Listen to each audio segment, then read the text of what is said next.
We're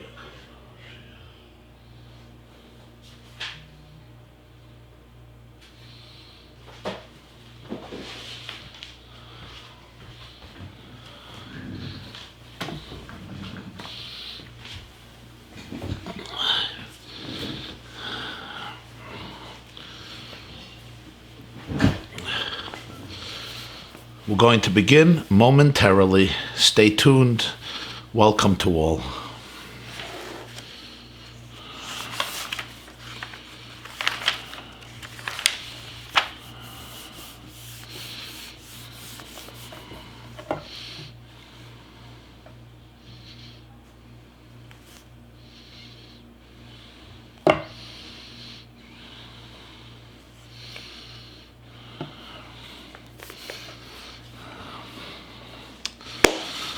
Bruchim Aboyim, welcome.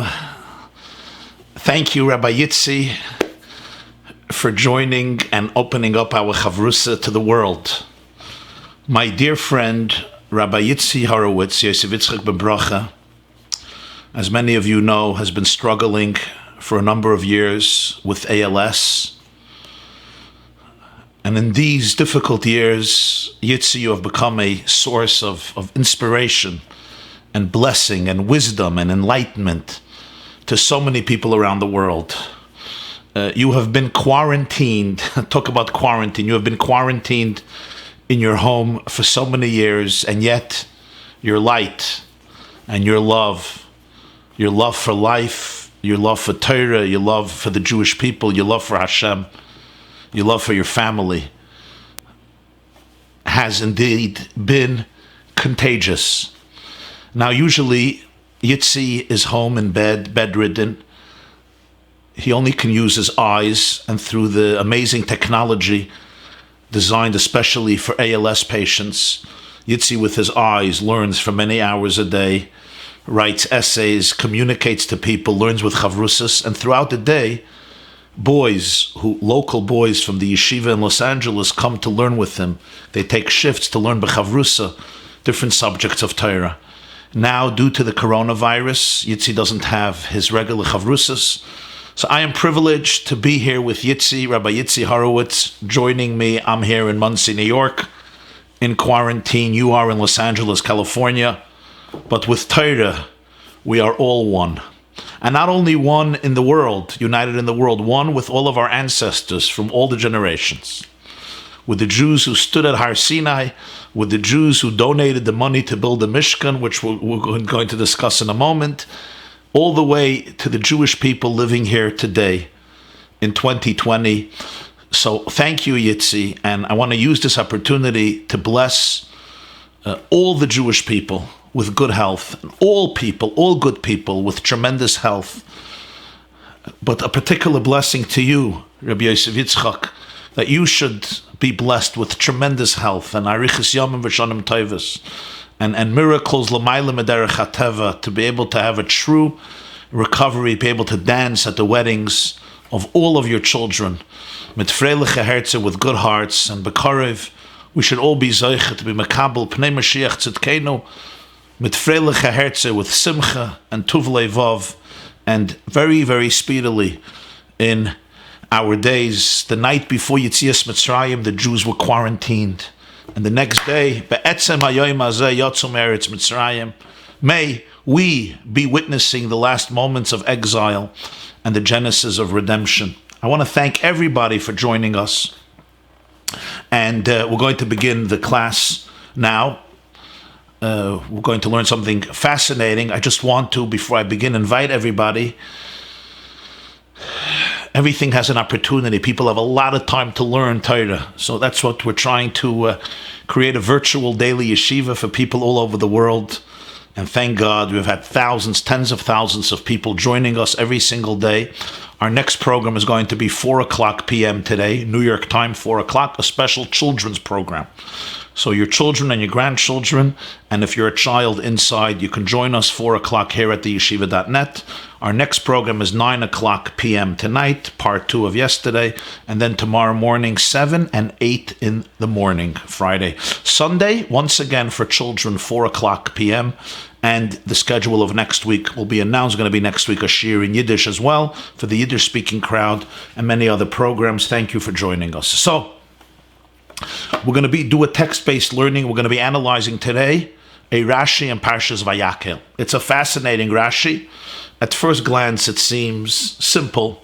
We're going to dissect it, deconstruct it, bring it back, and I want you to learn from this how to learn a Rashi, how to appreciate a Rashi, how to dissect a Rashi, and how to be able to really understand the full depth and dazzling brilliance of every word in Rashi, which is meticulous and precise and accurate. It's very good if you'll have the source sheet, so you'll be able to follow inside. For this, go to theyeshiva.net. Theyeshiva.net. It's the first featured video.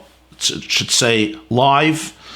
The title is When Leaders Are Lazy. And you have on top a source sheet. You can open it up, and it opens up right near the video. So on the right side, you have the source sheet. On the left side, you have the video. Or under the video, there's a PDF.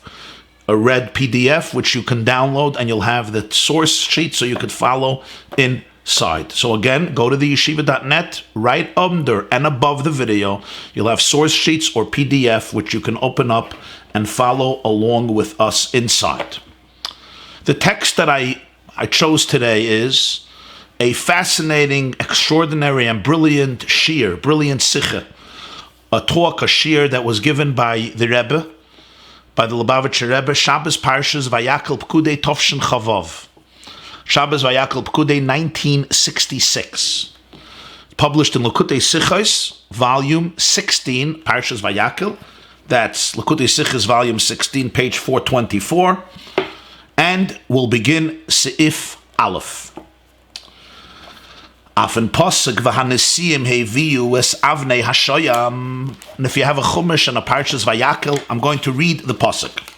Parshas Vayakhel tells the story of the Jewish people donating all of the materials and fabrics, gold and silver and copper and turquoise wool, and all of the other materials that were necessary in order to construct the Mishkan, the sanctuary. The Torah describes in detail how the Jews responded generously to Moshe Rabbeinu's summons and invitation.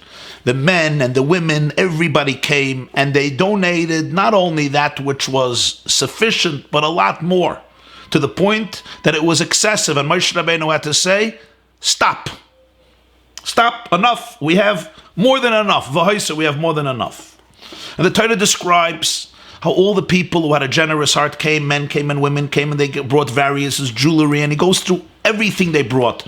Turquoise oil and purple oil and scarlet red, turquoise wool and purple wool and scarlet red wool and linen and skin of goats and of rams and of other animals and silver and gold and copper and cedar wood. At the end of it all, the pasuk says, "V'hanesiim," the leaders, the princes, the leaders of the Jewish people, "Heviu es avnei hashoyam ve'es avnei hamiluyim la'efed v'lachoshen." They donated and brought the special precious stones, known as the stones of shoyam, and the filling stones that were used for the high priest's apron and breastplate, for the ephod and the choshen. These were gems, unique gems, very special precious stones.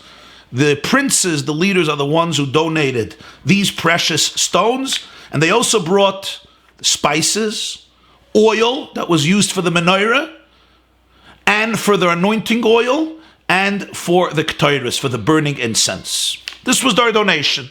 Special gems, oil, spices, used for the incense, and for the menorah, and for the Shemen HaMishcha. Says Rashi, Von Posuk v'hanesiim heviu es avnei hashoyam goimer, stellt sich Rashi auf de Wörter v'hanesiim heviu. Rashi quotes the words in the Posuk. This is Exodus chapter 35, verse 27. Vayakhel perek lamed he Posuk chav zayin. Hanesiim heviu, the princes brought, the leaders brought. Zok Rashi, Omer Reb Nosson. Reb Nosson said, and the source of this Rashi comes from Sifri, Parshas Naso. Maro nesiim lisnadav b'chanukas hamizbeach b'tchila b'melechas hamishkan lo yisnadav b'tchila. Why is it that the leaders felt and saw fit that when it came to dedicate the Mishkan and bring the first offerings on the altar, they were the first ones. But when it came for the work of the sanctuary, here they were not the first ones to give. What's the question? Later in Parshas Naso, when the Mishkan is erected, the Mishkan is fully up, it was the leaders who came to Moshe Rabbeinu and they offered various wagons and oxes to the Mishkan so it should be able to be transported when it had to be transported. And then they were the first ones to offer special offerings to be brought on the altar in honor of Chanukas HaMizbeach, dedicating the new altar and the new sanctuary. And indeed, every day for 12 days from the beginning of Nisan, the first day of Nisan, which is the day that the Mishkan was erected, every single day one of the Nesiim, one of the leaders of the tribes of Israel, brought a special offering known as the Karbanos HaNesiim. The first day was Nachshon ben Aminadab from the tribe of Yehuda, Karas Kesef Achas. He brought a bowl of silver, he brought flour, he brought a special spoon made of gold, he brought incense, he brought an ox, he brought a ram, he brought 7 sheep. And the next day was the second tribe, the second leader and the third leader, all the way down, 12 tribes, including Ephraim and Menashe, Zois Chanukas HaMizbeach. Asks Rashi a question. Reb Nosson said, why the contrast? Why is it that by the Chanukas HaMizbeach, when it came to dedicate the altar for the first time with new offerings, they were the first ones to contribute? And yet here, when it comes to the Mishkan, they did not contribute in the beginning. Their story is brought at the end. After all the Jews, the Torah says what they brought. Ella, I'll tell you why. Kach Amru Nesiim. This is what the leaders said. Yisnadvu tzibur mashem isnadvin. Let the community contribute what they contribute. Or mashem echasrin, whatever they're missing, anu mashlimin, we will complete. Oisai, we will complete that which is lacking. Kivan sheshlimu tzibur es hakoil, shenemar v'malacha haisadayam. Once the tzibur, Klal Yisrael, the community, completed everything, the Torah says clearly that hamalacha haisadayam, what the Jewish people donated, was enough to be able to construct the whole Mishkan and to do all of the work. Hamalacha haisadayam was literally enough. Amru Nesiim, the leader said, Oy, ma aleinu lasais. What are we supposed to do? Heviu es avnei hashayam v'goymer. No, in desperation, the tzibur did everything. What are we supposed to do? So they brought the gems, they brought the precious stones for the apron, for the breastplate of the Kohen Gadol. They brought oil, they brought various spices, incense, herbs, etc. Therefore, recalling what happened when the Jews were donating for the Mishkan, they said we're going to complete whatever they're missing, and then there was nothing to complete. So now when the Mishkan was erected 6 months later, they were the first ones. We're going to dedicate and give our contribution for the altar first. Rashi says, and because initially they were lazy, nechsera ois mishmam. One letter was deleted from their name. Vahanesiim ksiv. In this pasuk it says Vahanesiim without a yud. You would expect a nasi, a leader, is spelled nun sin yud aleph, or nesiim nun sin yud aleph yud mem. Here it says vav hey nun sin aleph mem. There's no yud. Why was the yud deleted from their name in the Sefer Torah, in the text of the Torah? Rashi says because of their laziness. This is the end of Rashi, famous Rashi, Parshas Vayakhel, chapter 35. Verse 27. The Rebbe now, in this Shiur, in this Sicha, here in Likkutei Sichos, begins to analyze this Rashi. I want to open again the Shiur to questions.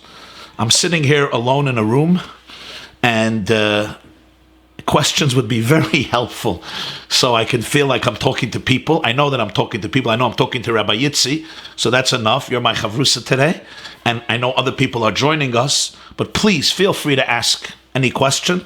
On the YouTube link, there is a chat, and you can insert all your questions. If you have a Facebook link, you could put there all your questions, and they are forwarded to me. Feel free to ask whatever you like.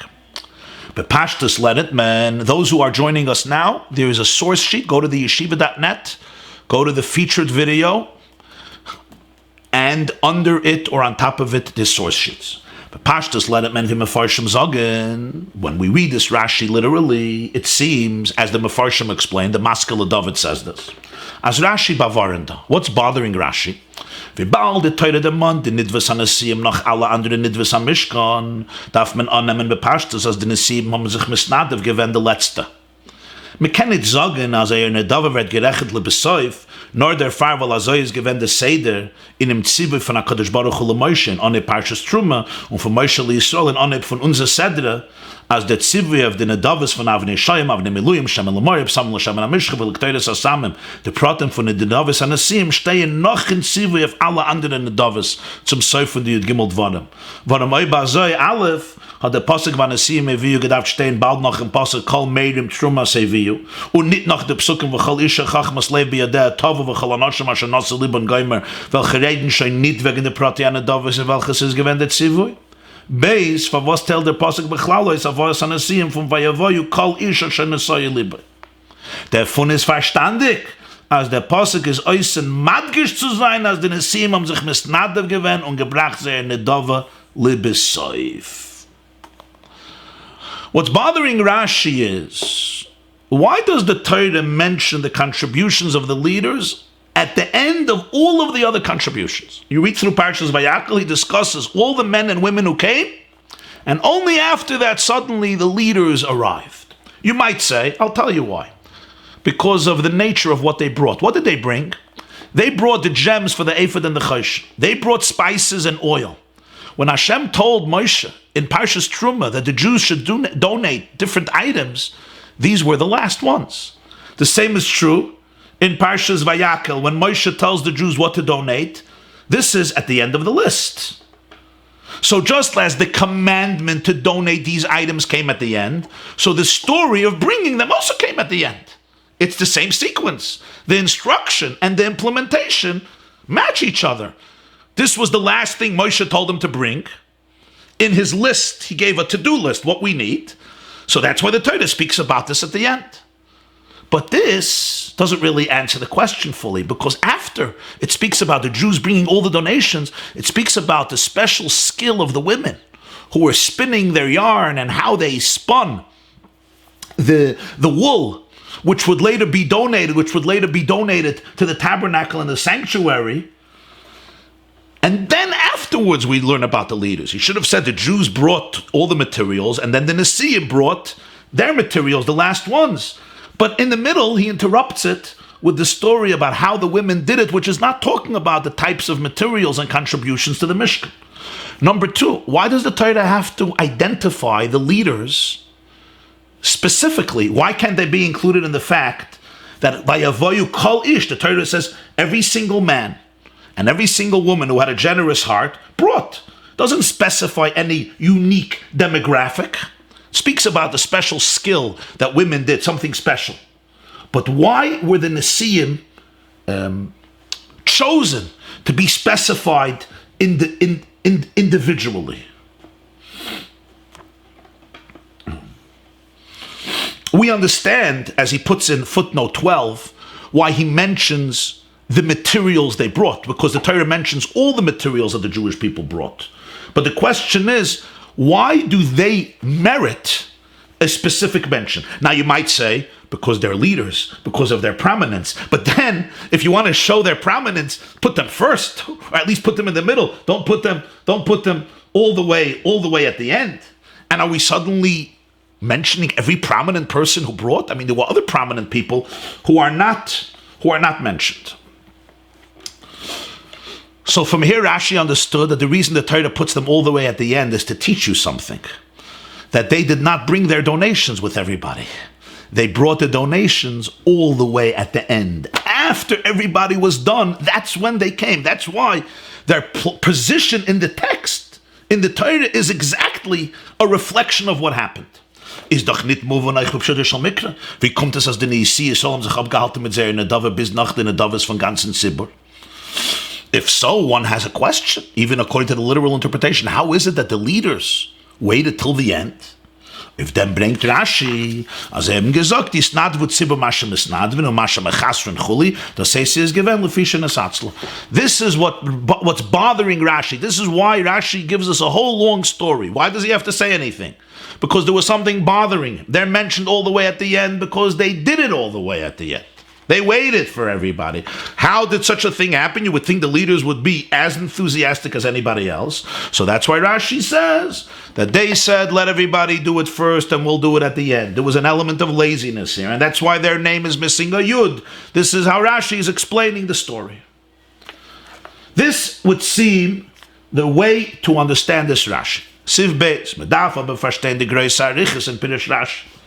If this is really what Rashi means, then the long elaboration in Rashi is very rare, very uncharacteristic of Rashi. He does it in a few places, but usually Rashi is brief, concise, to the point.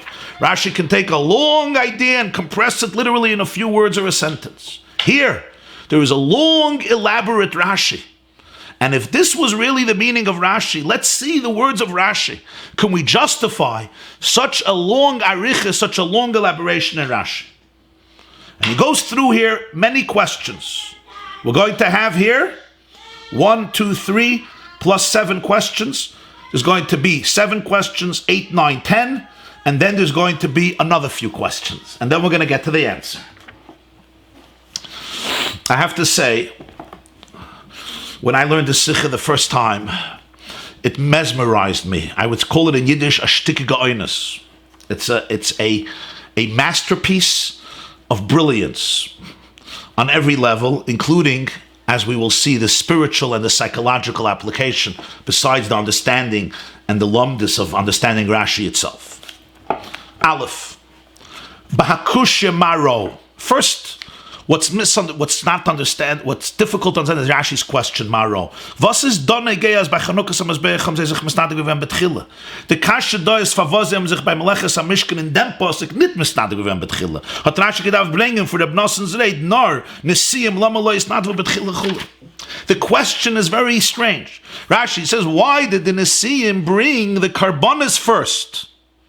And the Mishkan, the work for the Mishkan, they didn't bring first. The question is not about the Karbonis. That happens in Parshas Naso. It's not even relevant here. The question is about what's happening in Parshas Vayakhel. Why they did not bring first in the Davas HaMishkan. The question is about here, not there. So Rashi should have asked the question, Amr Reb Nosson, why did the Nesiim not bring the Nedavas first? Now, you're going to answer very well, as he says in footnote 15. Look down, footnote 15. It's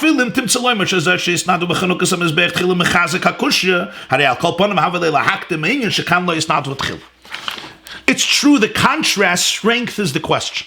It's not only they were delayed here, but you see at another occasion they were first. So they knew how to do things fast and early. So that strengthens the question because you see the contrast. Granted.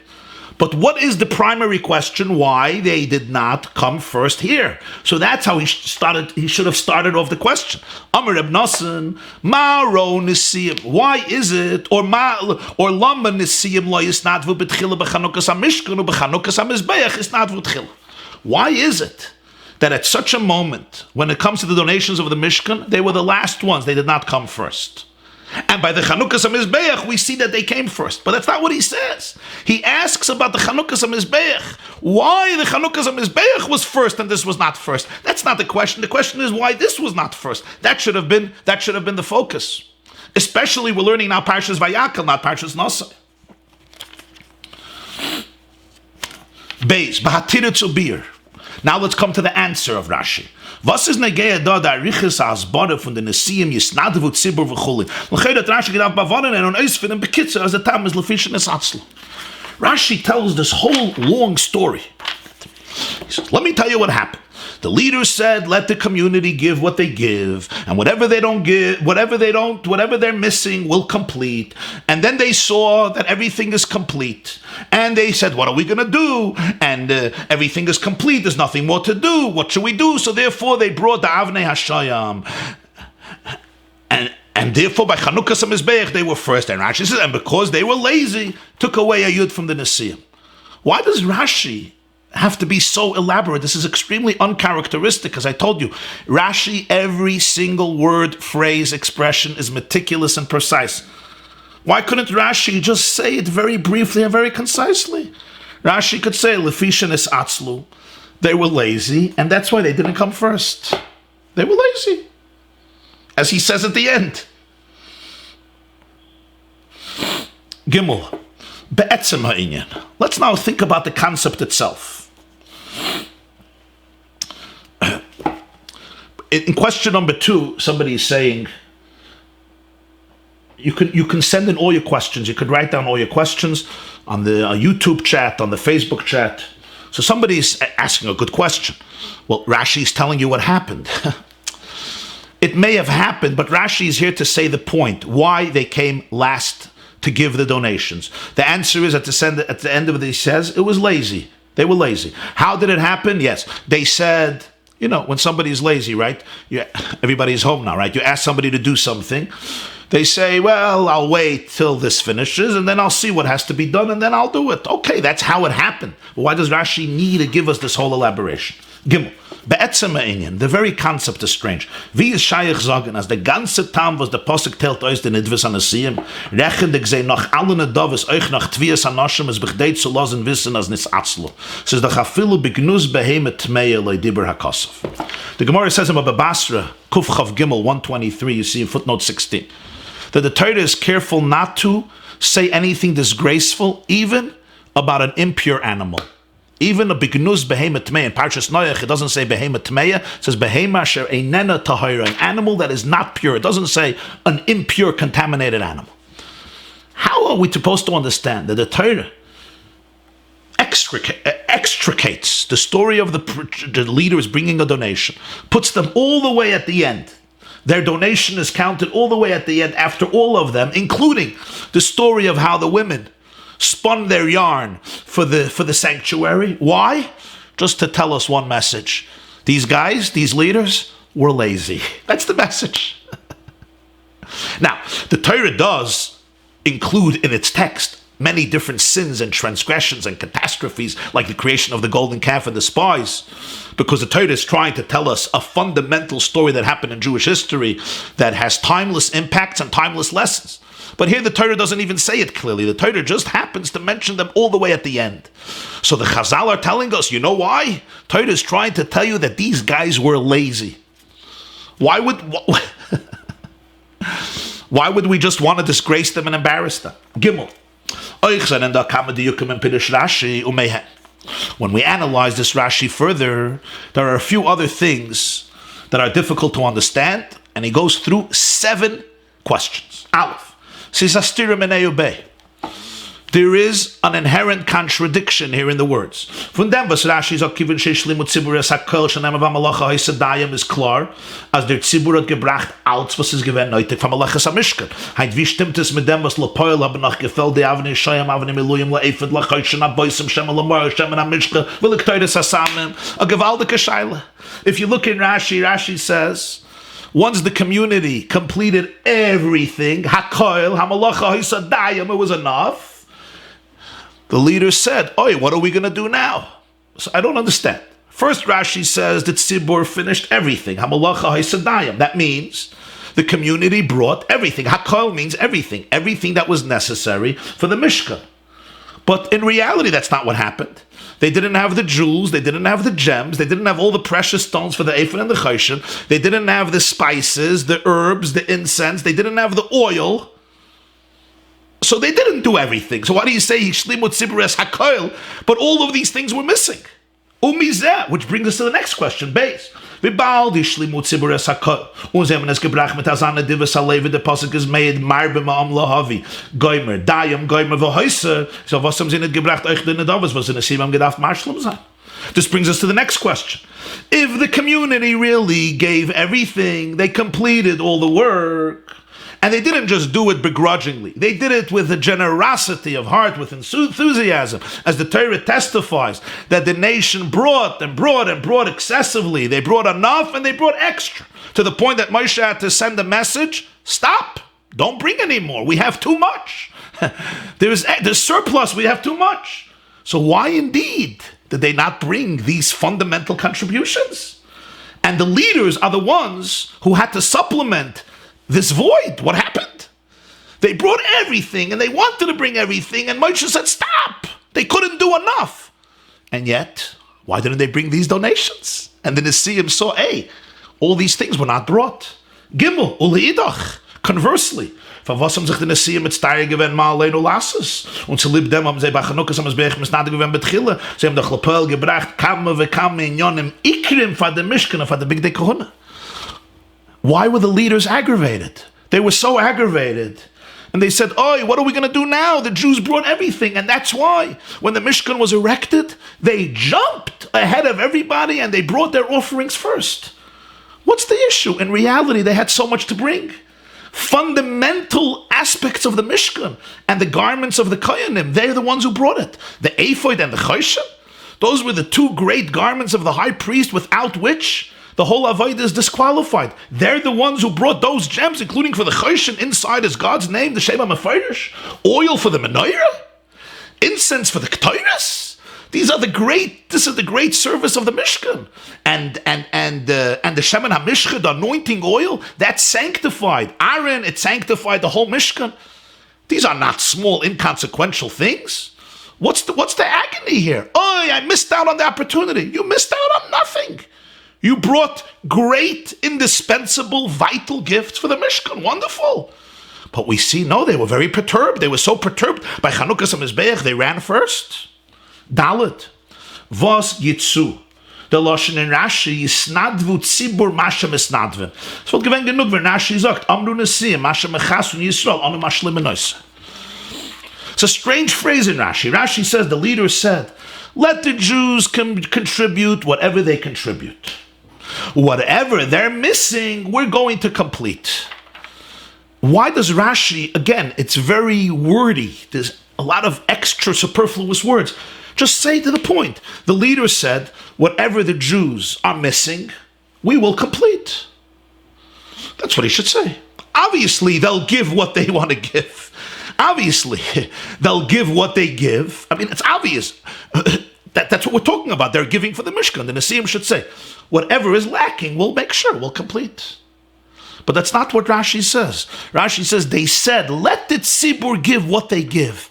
Something, he's telling us something here. And again, this is based on the idea that Rashi, every word is very powerful and very meaningful. You have to hear what Rashi is saying. What is he saying with these words? Let them give what they give. Yeah, no kidding. Of course they're going to give what they give. People don't give what they don't give. Hey, was is the Hadgasha? Umasha mechasrin ono mashlimen. Was meint das Iden wollen machen chosser. Achisoren is an Inyan was a dafen ton. Man gedacht sagen umasha lo yaviu v'kayetze b'zeh. Befrat das is lashon hakosf. Fabulous question. Rashi says that the Nesiim said umasha mechasrin ono mashlimen. The proper phrase should have been umasha lo yaviu. Whatever they don't bring, will bring. In fact, that's the wording of the pasuk. V'hanesiim heviu. The Nesiim brought. Earlier it says the Jews brought. So they should have said whatever they don't bring, we'll bring. Rashi uses another term. Whatever they make missing. Basically there's something they have to do. And there's something, a chisorin, umasha mechasrin. There's a chisorin, there's a void, there's a flaw in something that they have to do. Something lacking. And that's what we're going to complete. But that's not the case. This was all about generosity. Every Jew could bring whatever he wants, and you could say, whatever they don't bring, I'm going to contribute. That makes sense. What's the Masha Mechastrin? As though they're taking away something. Something is lacking. Something is flawed and missing. That's what a chisaron means. A void, a flaw, a lack. Vav. Favos sagen sie ma aleinu lasos. Wie passt da der Lashon lasos? Und nicht ma aleinu lahavi v'kayotze b'zeh. When the Jews brought everything, the Nesiim say, ma aleinu lasos. What should we do? Who's talking about what you should do? The question should have been, what should we bring? Not ma'aleinu lahavi, what should we bring? Once they saw that the tzibur brought everything, so Rashi should have said, the Nesiim said, oh, what do we bring? It says, ma'aleinu lasos, what should we do now? That doesn't seem to be the right word. Indeed, in 20 he says, that there's one print of Rashi, the second edition of Rashi that was printed, 1400s or early 1500s, has the word lahavi. And in one of the manuscripts of Rashi, but in everywhere else it says ma'aleinu lases. Zion.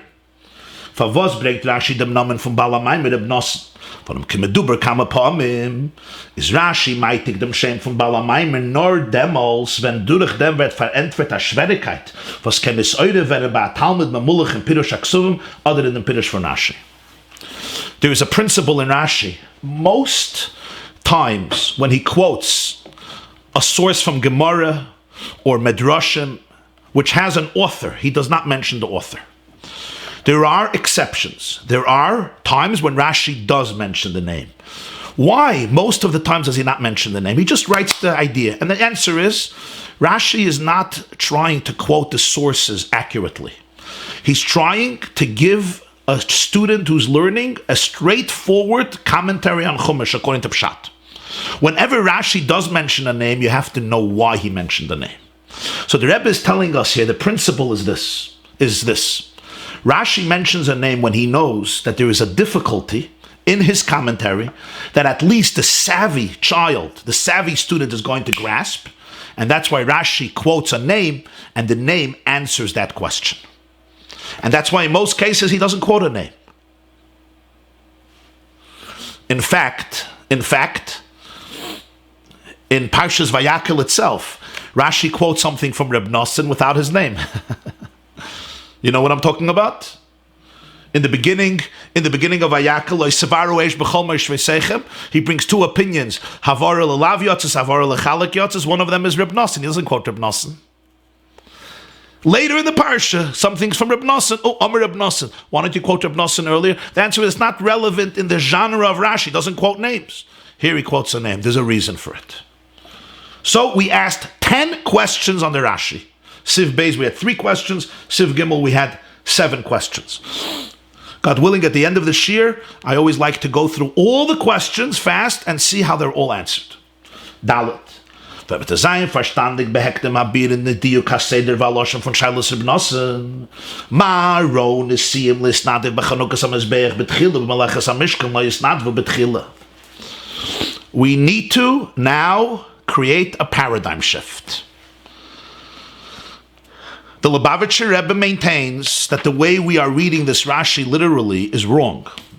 If we read his words without any preconceived notions, with pure objectivity and clarity, we will hear that he's asking a different question than we thought.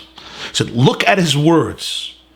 Look at the order of Rashi's question and the language of Rashi's question in the name of Reb Nosson. Ma ro'u nisiyim lisnadev b'chanukas hamizbeach betchila or b'melechas hamishkan lo yisnadu betchila. What is it that the leaders saw that convinced them to bring the karbonis first, while in the work of the Mishkan they did not bring the contributions first? The kash is nit favozem sich nit misnadev gewen bei melechas hamishkan betchila, nor verkehrt.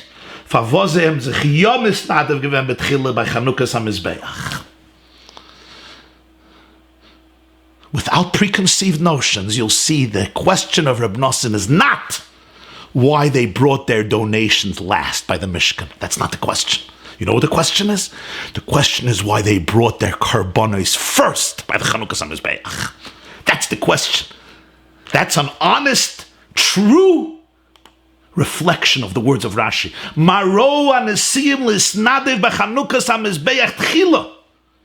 Why did they see fit to jump first by the Mizbeach when by the Mishkan they were not Tchila? If his question was the opposite, the order should have been the opposite and the language should have been different. Not Maro HaNesiyim to do over there Tchila. On the contrary, why the Nesiyim were not here Tchila, and while there they were Tchila. His question, both from the order and the language, Maro, and the order, you see, that's the question. Not why here they were last. Why they were last here. Why they were first there. Bis is euch moving from the Moshen Hatirutz von Reb Nosson. Lekach is nadvu bei Chanukas HaMizbeach tchila. The Chiddush is in Zeir is nadvus betchila by Chanukas HaMizbeach. You see this also in his answer. After Reb Nosson gives the whole answer of what happened, he finishes, and now you know why they went there first. Now you know why they went there first. In other words, that's the summation of the answer. You know why? Because that was the crux of the question. Why were they there first? But if this is what Rashi means, it doesn't make sense. It's Tamua b'yoser. This is astounding. Was is doing them was by Chanukah Zamizbech is not to betchilla. Zayin dig the Nesir Rashi solte chazay gedaft zayin. That's the strangest question. You're asking a question why the leaders of the Jewish people wanted to be the first ones to bring offerings to dedicate the new altar in the Mishkan? Obviously. That's the way it should be. They should be first for such a great mitzvah, for such a great act of service and dedication to God and the Jewish people and bringing the Shekhinah down into the world. This is what the leaders should do. That's not a question. Beis, li'idach. The kasha is from Seder von Nidvas Chanukah Samizbeach, aber der Seder von Nidvas Mishkan is moving. Hat der Rashi nicht gedacht bringen the kasha euch in unser Parsha bei Malachas Mishkan or blois in Parshas Naso.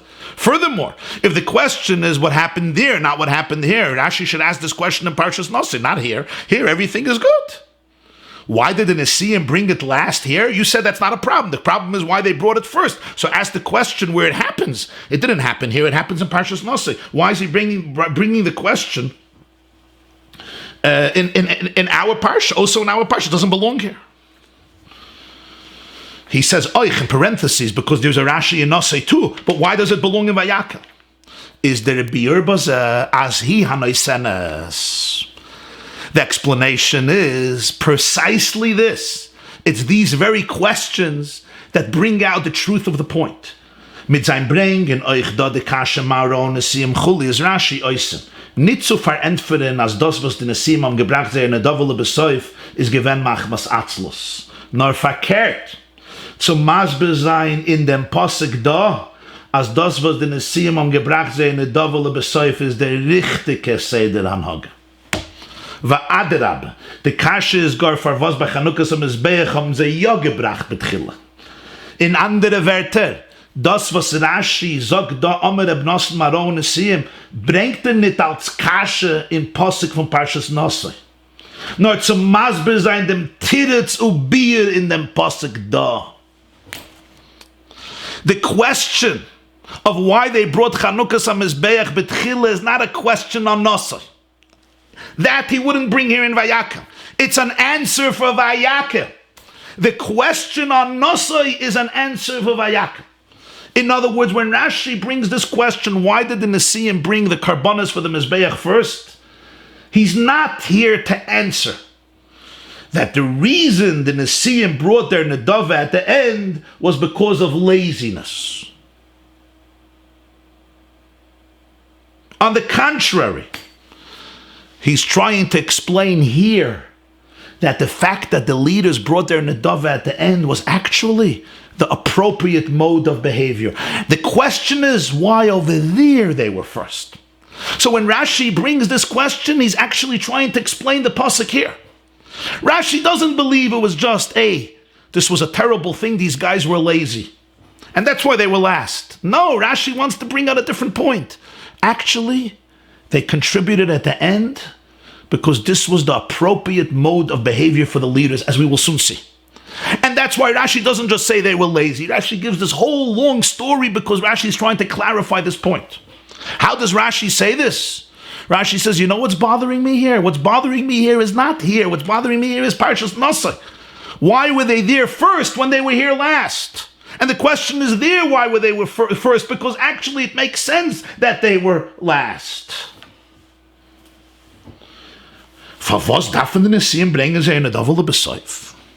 What's the logic of this? Why does it make sense that the leaders should bring their contribution at the end of everybody? They should be first. You're telling me that the reason Rashi is bringing the question here, when it's really a question of Parshas Naso, is why? Why? Because he's not going to come to say, this was the wrong behavior, that was the right behavior. No, he's bringing the question here to tell me that there is a question, but here it's not a question. The question is also an answer. The question in Naso is an answer for Vayakhel. Granted. But why? What's the basis of this? Zokt Rashi, that's why Rashi tells you a whole story. And when you listen to his words, you'll see the explanation. Amru Nesiim, the leader said, Yisnadvu tzibur masha misnadvu. O masha mechasrin onu mashlim enaisa.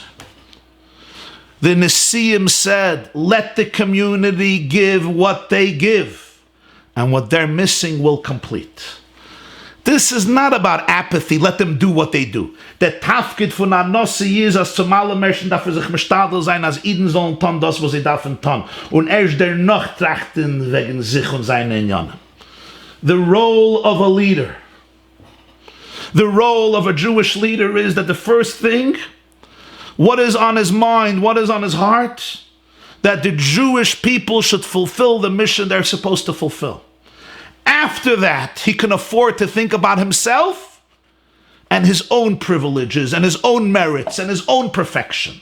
Wie Rashi hat schon früher mefarisch gewinnt auf dem Postig, weil jedet Moshe min nahar elam, melamed shelo ya Moshe poina la sokav ela min nahar elam.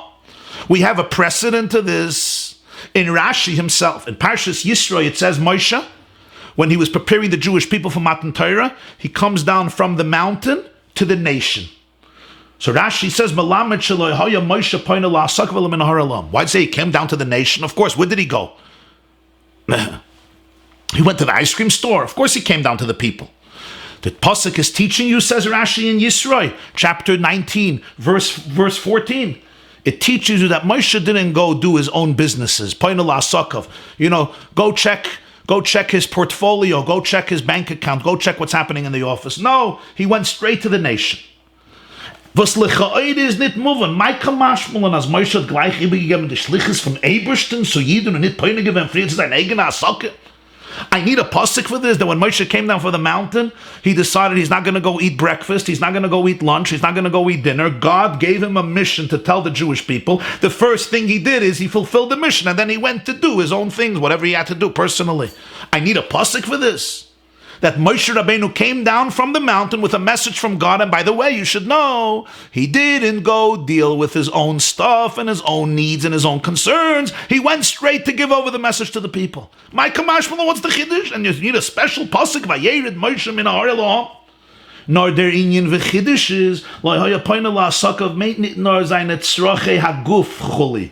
Nor eich zayne asakim in dem inyan and shlichis gufe, zayne hachanas to matan Torah. Koile loicha befratze zayn royu zum Moshe kibbel Torah misinai.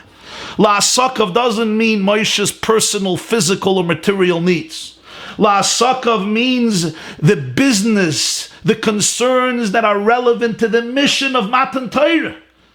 Moshe could think to himself, the Jews have to prepare for Matan Torah. Do you know how Moshe had to prepare for Matan Torah? Especially to be the one who's receiving the Torah, Moshe Kibbel Torah Misinai. The spiritual, emotional transformation and preparations for Moshe to Kabbalah Torah. God just gave me a mission to prepare the Jewish people, you might think. Moshe said, let me first take some time to prepare myself for Kabbalah Torah. That's the asakav that are relevant to the shlichus of the Hashem to prepare Jews for Matan Torah. Von deswegen ist ein Seder sein die Kanossi bei Iden, als zum allermeisten kommen die Tzrochen von Iden. Übergeben Iden die Schlichus von Ebersten und sehen, als sollen das ausführen und erst danach trachten wegen seiner Ruchni ist der Kasokim bei Neuyo bei HaKadosh Baruch Hu, Koilo sein Hachanas zu Matan Torah. But this is what a true leader is. A leader is that the first thing he must think about is, like the Gemara always says, Yochid v'rabim, halacha kerabim. When there's an individual and there's a rabbim, Moshe Rabbeinu knows that he is the leader of the Jewish people. So the first thing in his mind is to give over the Jewish people the mission of Hashem and make sure that they should implement and become ambassadors of the mission. And then afterwards, he could think about his own spirituality, his own spiritual asakim between him and God, including his own preparations for Matan Torah. Not that his asakim are not important. They're very important. But Moshe was a redefined human being. The leader's consciousness, first and foremost, is my people, my nation. God gave me a mission for them. What about my own perfection? Your own perfection will come. But first and foremost, you're responsible to your people. What is between you and God must wait. That's between you and Hashem. What's first and foremost important is, what do the people need at this moment? This is the precedent Rashi taught us. The paradigm of a leader of a Nasi already in Parshas Yisro. Al derech ze benitten de dan. This is what Rashi means here too. Der erste Tafkid von den Nesiim ist gewähnt zu sorgen, als Yisnadvu Tzibur, ma she misnadven. Als Iden sollen menadv sein, wie viel sie kennen. Und die Ribber haben sie gesagt, Masche mechastrin, und Maschlimme Neusoi, und nicht Masche loyaviu, wie kayetze bezah. Weil mit Zad, sie Tafkid als Nesiim Yisrael, haben sie gemeint, als Iden sollen bringen, lene Dovas am Mishkan, alles was es beichelt haben. Und bei Meile sind die Ruf nicht Scheicheningen von Masche loyaviu, was meint, als eben es nur, als sie haben es noch das Feld zu bringen. Weil ob nur sie wollen haben Vayakhel, weil die Nesiim sehen, als sie sollen es bringen. Nur das kann sein am Metzies von Masche Mechastren. Das, was sie haben gemacht, fällen bei sich. Gott, sie haben alles früher sicher gehabt, von bis es Mitzrayim und bis es Hayam, wie Rashi hat schon früher gebracht. Sie haben dem Rotzen nicht was erlebt zu bringen, nur sie können es nicht bringen, weil sie haben es ausgenutzt früher. Mit solche Mitzvah, befragt Schazman Gromme Voiveres, gemacht fällen bei sich, dann ist Ono Mashlin Moisei. Wow. Come back to the question. Rashi said, why did the Chanukas HaMizbeach, why did they come first? And why here were they last?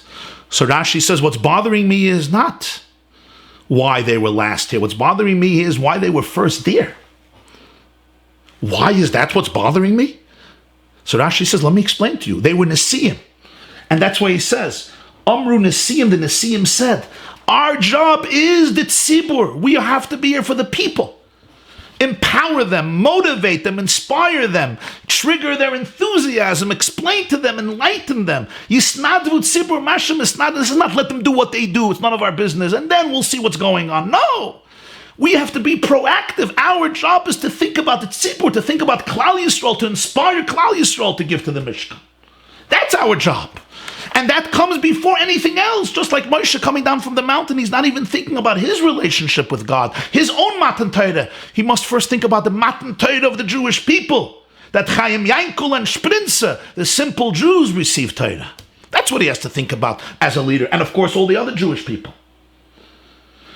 That's why they say, Yisnadvu tzibur mashem isnadvin. And as Rashi puts it, Kach amru Nesiim, this is what the Nesiim said, Yisnadvu tzibur mashem isnadvin. And I want to tell you something, that I believe when the Rebbe said the Sikha during the Fabrengen, Vayakhel Likkutei Sichos Chavav, the Rebbe said, Kach amru Nesiim, is Rashi also is intimating that the Nesiim were walking around, und sie haben gesagt, und gesturimt, und gelarmt. Those were his words in Yiddish. They said, and they motivated, and they alarmed. They created an alarm. They created a consciousness. Kach amru, they kept on telling everybody, Chevre git, Chevre git, Chevre git. You're going to build a home for the divine presence. Finite human beings are going to create a home for infinity. Mortal man and woman is going to create a home for infinity. They were going around, amru Nesiim, Yisnadvu, Chevre git. And then they say, and what they make missing, we will complete. They don't say what they won't bring. You know why? Because the Nesiim knew they're going to be successful. They were confident. They will motivate Jews to give whatever has to be given as long as they have it. There was no option what they don't bring, we will bring. They knew they'll bring everything. What they said is Masha Mechastrin. Masha Mechastrin is what the Jews made missing, what they didn't have. From Egypt and the sea, they had so much spoil. Yes, but they may have used up a lot of things, especially for a mitzvah that was passing, and they had to use it up. So mechasrin, there's a chisorin. They don't have something. They don't have it. Not they're not bringing it, even though they have it because they put it in their pillowcases or in their closet. No, they have it. Then they're going to bring it. Umasha mechasrin ono mashlimin. What they are missing, they already used it up, they depleted it. This we're going to complete. Al pizeh zech mavur lashon Rashi. Kivan sheshlimu tzibur sakel amru Nesiim ma aleinu lasoi so nit lahavi. Das batzitzich nit nur zu nidvas am Mishkan, aber beikert zu sehr tafkid als Nesiim. Wie bald, als schlimu tzibur sakel Iden ob Maschlen gewinnt zu bringen, als was es beichelt haben sie gesagt, ma aleinu lasoi. Was liegt auf uns zu tun als Nesiim, wie bald sie haben schon aufgeführt in dem Indien sehr tafkid. Und dann erst haben sie angeben trachten wegen sehr Stadt, was bin ich was am Mishkan. Heviu es avnei hashoya. If so, you can kiss the words of Rashi. When the Nesiim saw that everything was complete, they said, Ma aleinu lasos. What are we supposed to do? They should have said, what are we supposed to bring? We got nothing to bring. No, Rashi is telling you something else.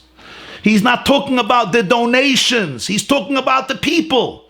Ma aleinu lasos. He's not talking about what should we bring.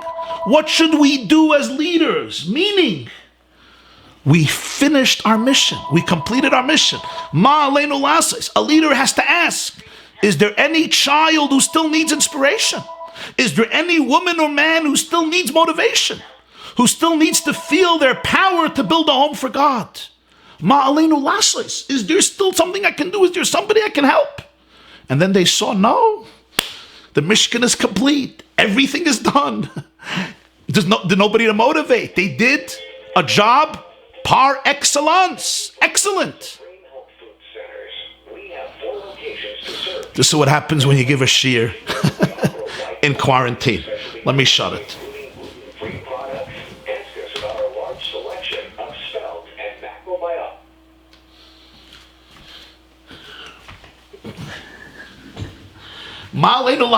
They're talking to themselves. What are we supposed to do? Is there anything left to do as leaders of the Jewish people? And the answer is no. No. We managed to succeed. The Jewish people maximize their potential. What's our job now? And the answer is, it's done. Ooh, now I could think about myself. So now they started to think about their own contribution, their own donation for the Mishkan. Now we want to be part of building a Mishkan. So Heviu es Avnei Hashoyam, they brought Avnei Hashoyam. Let's take a break for some questions.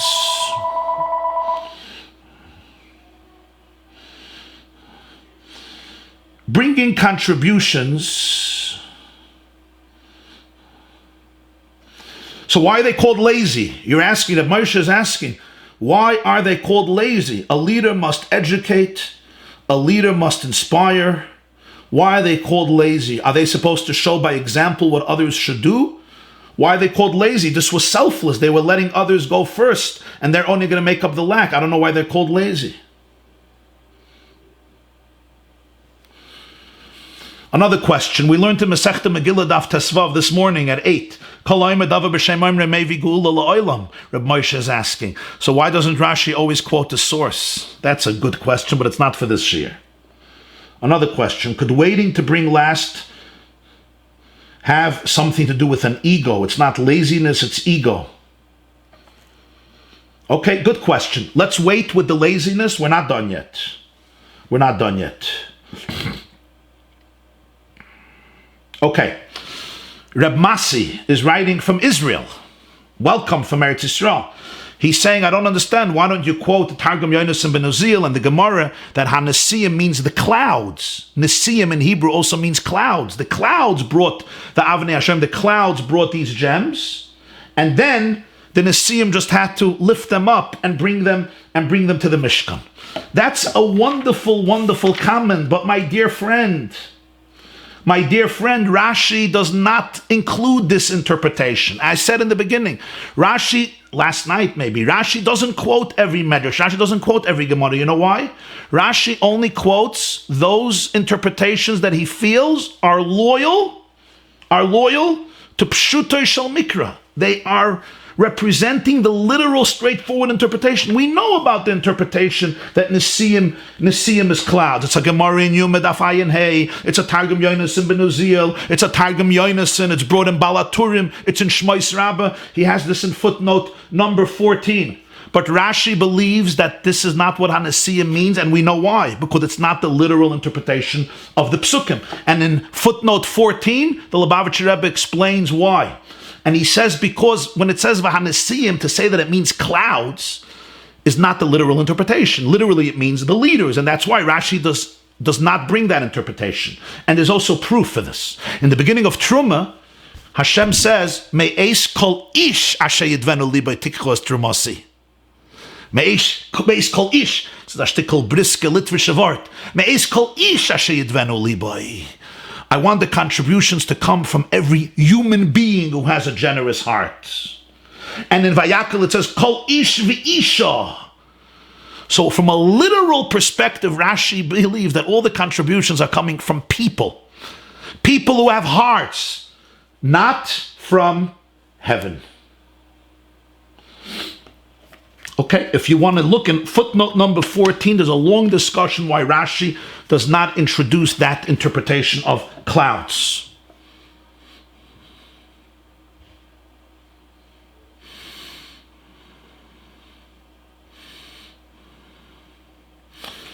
Somebody's answering Reb Moshe's answer that Kol ha'omer davar b'shem omer mevi geula la'olam is only if it wasn't internalized as yours. But if it really became yours, then you don't have to quote it from its original source, if you really made it your own. There is that explanation.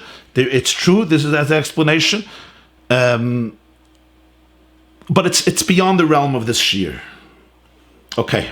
You're welcome to ask any question. I appreciate the questions very much.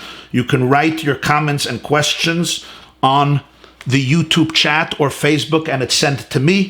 For those who are joining us, first of all, I'm here sitting with Rabbi Yitzi Horowitz, my dear friend in Los Angeles, Rabbi Yosef ben Bracha, the Refuah Shleimo Kroiva for you, B'toich Shar Chayli Yisrael v'Noimar Amen. I want to welcome everybody joining us at this special shiur here Thursday afternoon, Chav Gimel Adar, Tov Shin Pei. Let's see if I remember the date, March 19th, 2020. Been here in this house for quite a long time and just went out to the porch, so it's good to remember the date. And we're all joining together. We're learning here a Rashi in Parshas Vayakhel based on Likkutei Sichos, the text of Likkutei Sichos, volume 16. If you need the source sheets to join us, you can go to theyeshiva.net, and right below the featured video, you'll see a PDF, or on top of it, source sheets. Let's now continue further. Now we come to Reb Moshe's question. Beautiful, but where's laziness? And why by Chanukah HaMizbeach are they first? But what do we have till now? Rashi asks the question to bring out his point that why we have to know why they're first and here they're last. The question is there, not here. And that's why he's bringing the question here in Parshas Vayakhel. It's not a question on Parshas Naso only. That wouldn't belong here. It's an answer on Parshas Vayakhel. I'm explaining Vayakhel why they came last by asking the question there why they came first. And I'm going to answer that question. Why there they came first. And in that answer you'll understand already why the question is not why they came last, but why they came first. And that's why Rashi gave us this introduction, that as Nesiim, they think about the tzibur. And that's their job. And they were completely dedicated to it. And they were completely devoted to it with their whole heart and passion. What the Jews don't have, we're going to complete. And as a result of that, when they finished and they saw everything was done, they said, what do we have to do? We finished our mission. Now they thought about themselves. Seif Vav. Trotzdem, what das ist lechoire gewend der richtige Seder Anlage von Nesiim, ist aber lepoil, wenn gehe zu sehr, allein a Risiko nach Chisorim.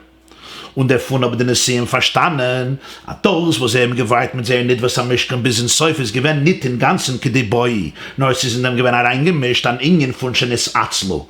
Und lekach, kedei das zu Mesaken sein, his nadvu b'chanukas ha-mizbeach tchila. Apparently, this was the appropriate behavior. However, in reality, they realized that they lost something out of this whole process. They realized that something was missing in their own work as a result of this.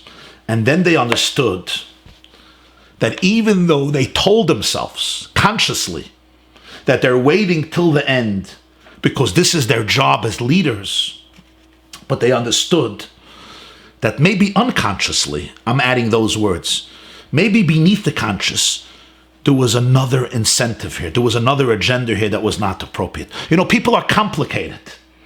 We are mixed up. We're a cholent, sweet and sour chicken. And you never know clearly your motivations. There's so many layers of people's motivations. So the leaders looked at the final summation at the end of the story, and they realized after everything said and done, something was missing. Something was missing for themselves.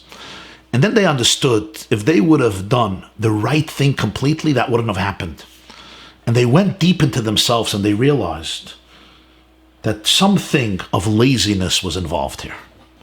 It wasn't just leadership. There was also a component of laziness. And this they felt they had to correct. What was missing? They did their job. Leaders motivate people. The people embraced the call. Beautiful. What was missing? Is es Rashi madgish umazbe mit den Sagen hishlimu tzibur es hakoil shenemar va'amalocha hoisadayam. As the tzibur hat mashal gewen alt was es gewen nötig for the Malacha von Mishkan dayam if genug in the Kneifen also as the Nedava von den Nesiim is nicht gewen muchrig gedele kaman und wie bald the Nesiim haben gesehen as hishlimu tzibur es hakoil und sehr Nedava ist nicht kein Davar muchrig heißt es doch as haben nicht kein chelik shove in Hechrechius, Iker Nidvas am Mishkan mit alle Jiden, haben sie davon verstanden, als an Hage von Neues Nadvo Betchil ist nicht gewähnt ke die Boi, nur sie sind dem gewähnt reingemischt an Ingen von Atzlus kemoi sheniskar la'el. What was missing? That's why Rashi puts in those words that Tzibur finished everything. HaMalacha hoisadayim, the donations were complete. Everything that was necessary for the construction of the Mishkan, the Jewish people contributed. So the contribution of the leaders was superfluous, it was unnecessary. When the leaders realized that their contribution was unnecessary, and we're going to explain what that means. It means that their part in building the Mishkan was not the same like the rest of the Jewish people. The rest of the Jewish people's contributions were indispensable. Their contribution was there, but it was not indispensable. Because Rashi says, Hishlimu tzibur es hakoil. It was done, it was complete. And then they realized that they lost in this process. And then they understood that their behavior of delaying their donations till the end had a component of laziness. What does this mean? The hasbara in them. Let's explain. Be'ez die Jiden haben benadert gewinnt so auf Kesse, von welchem man hat gedacht machen die Klei am Mishkan und Big Dekona. Es sehen die Kasse eben nicht, der alle Jud gimmelt worden, sie haben nicht vermogt der Avnei Shayim, Avnei Meloyim v'chuli, haben sie Moisev gewinnt.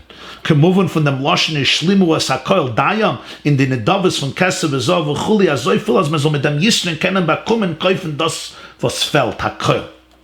Und das ist der Pirush von der Shlimu Tzibur es hakoil. Shenemar hamalocha hoisadayam. Euch die Sachen, für die gimmelt worden, was bei sie ist nicht gewähnt, haben die Jiden Maschen gewähnt durch Menadov sein Aribui Kesse v'chuli, bis zu geben euch den vollen Preis von der Avnei Shoyam, Avnei Meluyim v'chuli. Und der Fall haben die Nesiim gefüllt, als sie haben nicht kein gleiche Stadt, wo sie nicht was am Mishkan mit allen Jiden. Jiden haben doch gegeben das, was sie gewähnt, muchrig von dem Mishkan. Man schenken die nicht was an Nesiim, ist nicht gewähnt in Gedder von Achrechius. Hey, jetzt als der Kesse, auf Käufen Avnei Shoyam, ist schon gewähnt. Und sie die Stadt, was sie gewähnt in dem, wo sie haben bepeul gebracht, der Avnei Shoyam, versport dem Käufen.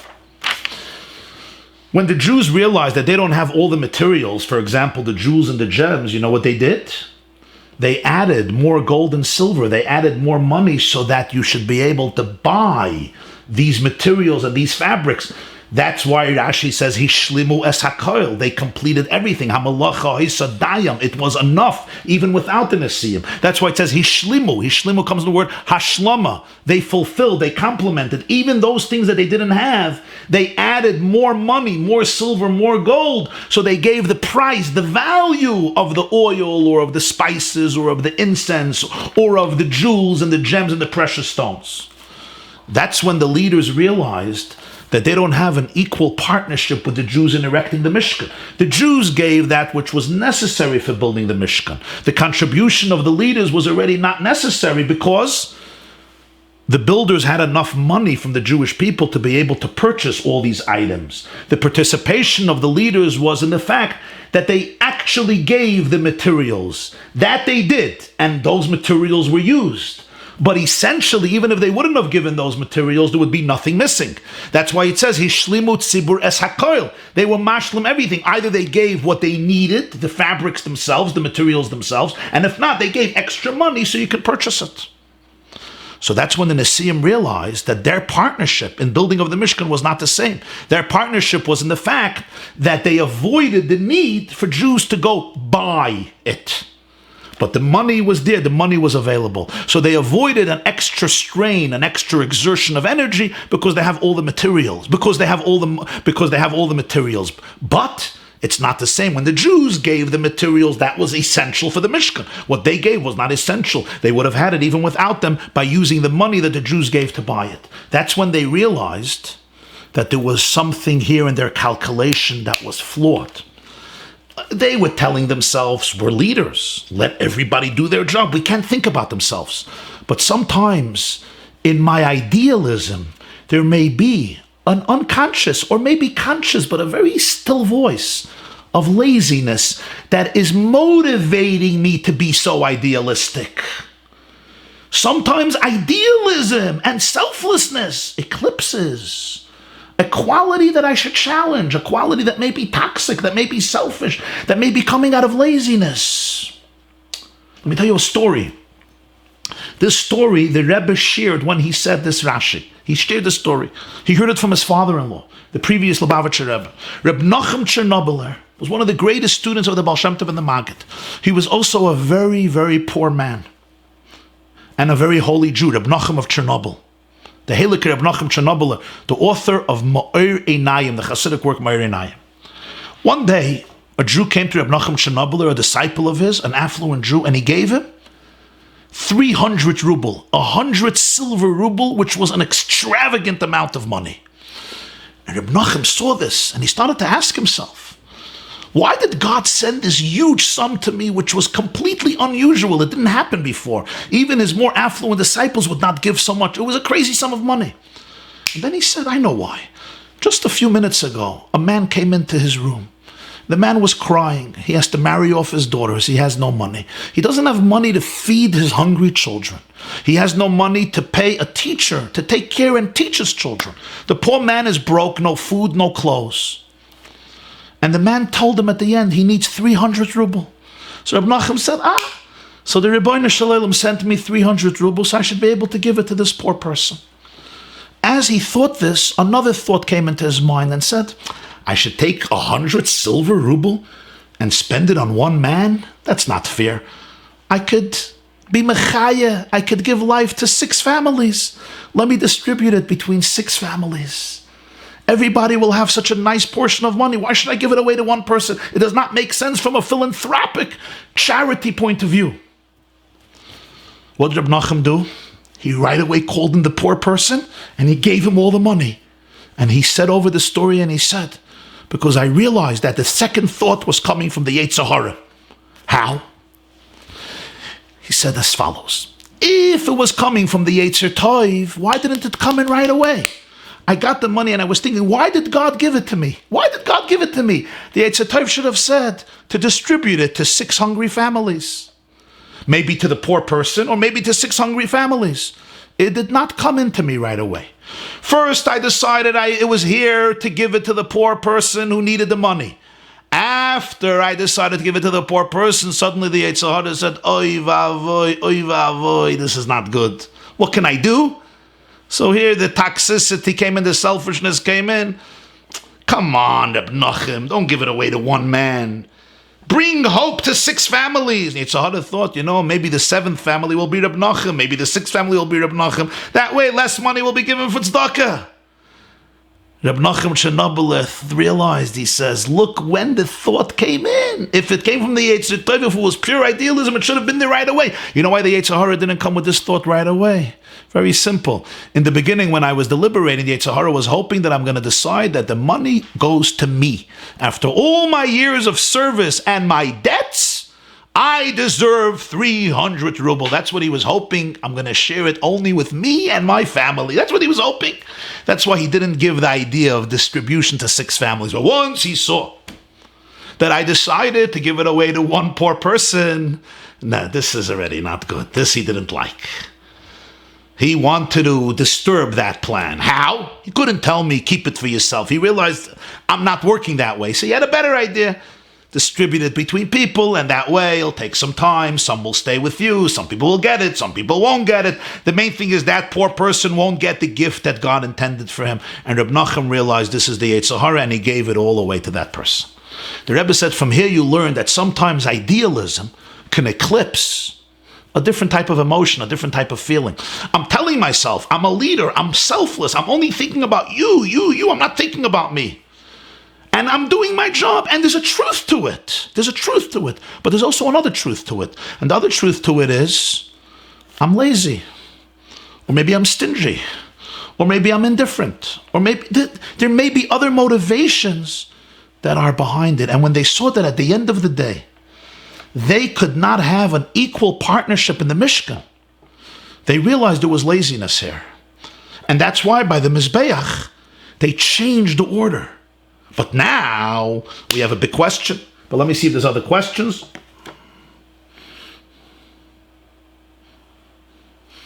Okay, this question we will answer soon. Okay, feel free to write in your questions, and you could put them in the YouTube chat or put them on Facebook, and they will be delivered to me. But we're still not finished. Wie bald, als bei Nasi fordert sich das Seder Hanoge von Neuheuer Pöne La Sokov. Nur darf früher trachten wegen Maschpier sein auf Jeden. Von was den Nissim sich menadig, wenn Lachanukas am Isbeach tchille hepig das Seder von Nasi. Es Tage bei Melechus am Mishkan sehr Hanoge gewinnt nicht bei von Ayoyse Neile. Ich doch aber nicht scheich zu sagen, als der Tick und der Ruf ist durchführen sich nach dem nicht wie Nasi darf sich führen. If the case is that we said that a Nasi should go last, so then why by the Mizbeach did they jump first? So you'll say whether they learned their lesson, that they were lazy by the Melechus HaMishkan. Okay, so how do you fix your laziness? By doing something that's inappropriate, by jumping ahead? You're a leader, you're supposed to take care of the people first. So fine, next time make sure that your laziness is not mixing in. Fine, I got that. But you don't fix one flaw by doing something wrong. If the ideal situation and if the ideal behavior of a leader is to think about the people, min ha'har el ha'am, loy haya poina la'asokov, even my own matan Torah comes later if I'm a leader. So then why, by Chanukas HaMizbeach, did they shift it? Muss man sagen, als wissen, dass bei Nidwas am Mishkan hat sich bei sehr eingemischt hat nur von Atzlos, haben sie verstanden, als sie haben sich gedacht, für den anderen Minion von Nidwas am Mishkan. Das heißt, Chatscha sehr anhagen allgemein. Ist richtig, ist sie aber in dem Fall nicht gewöhnt, die Boy, der Hasbare in dem.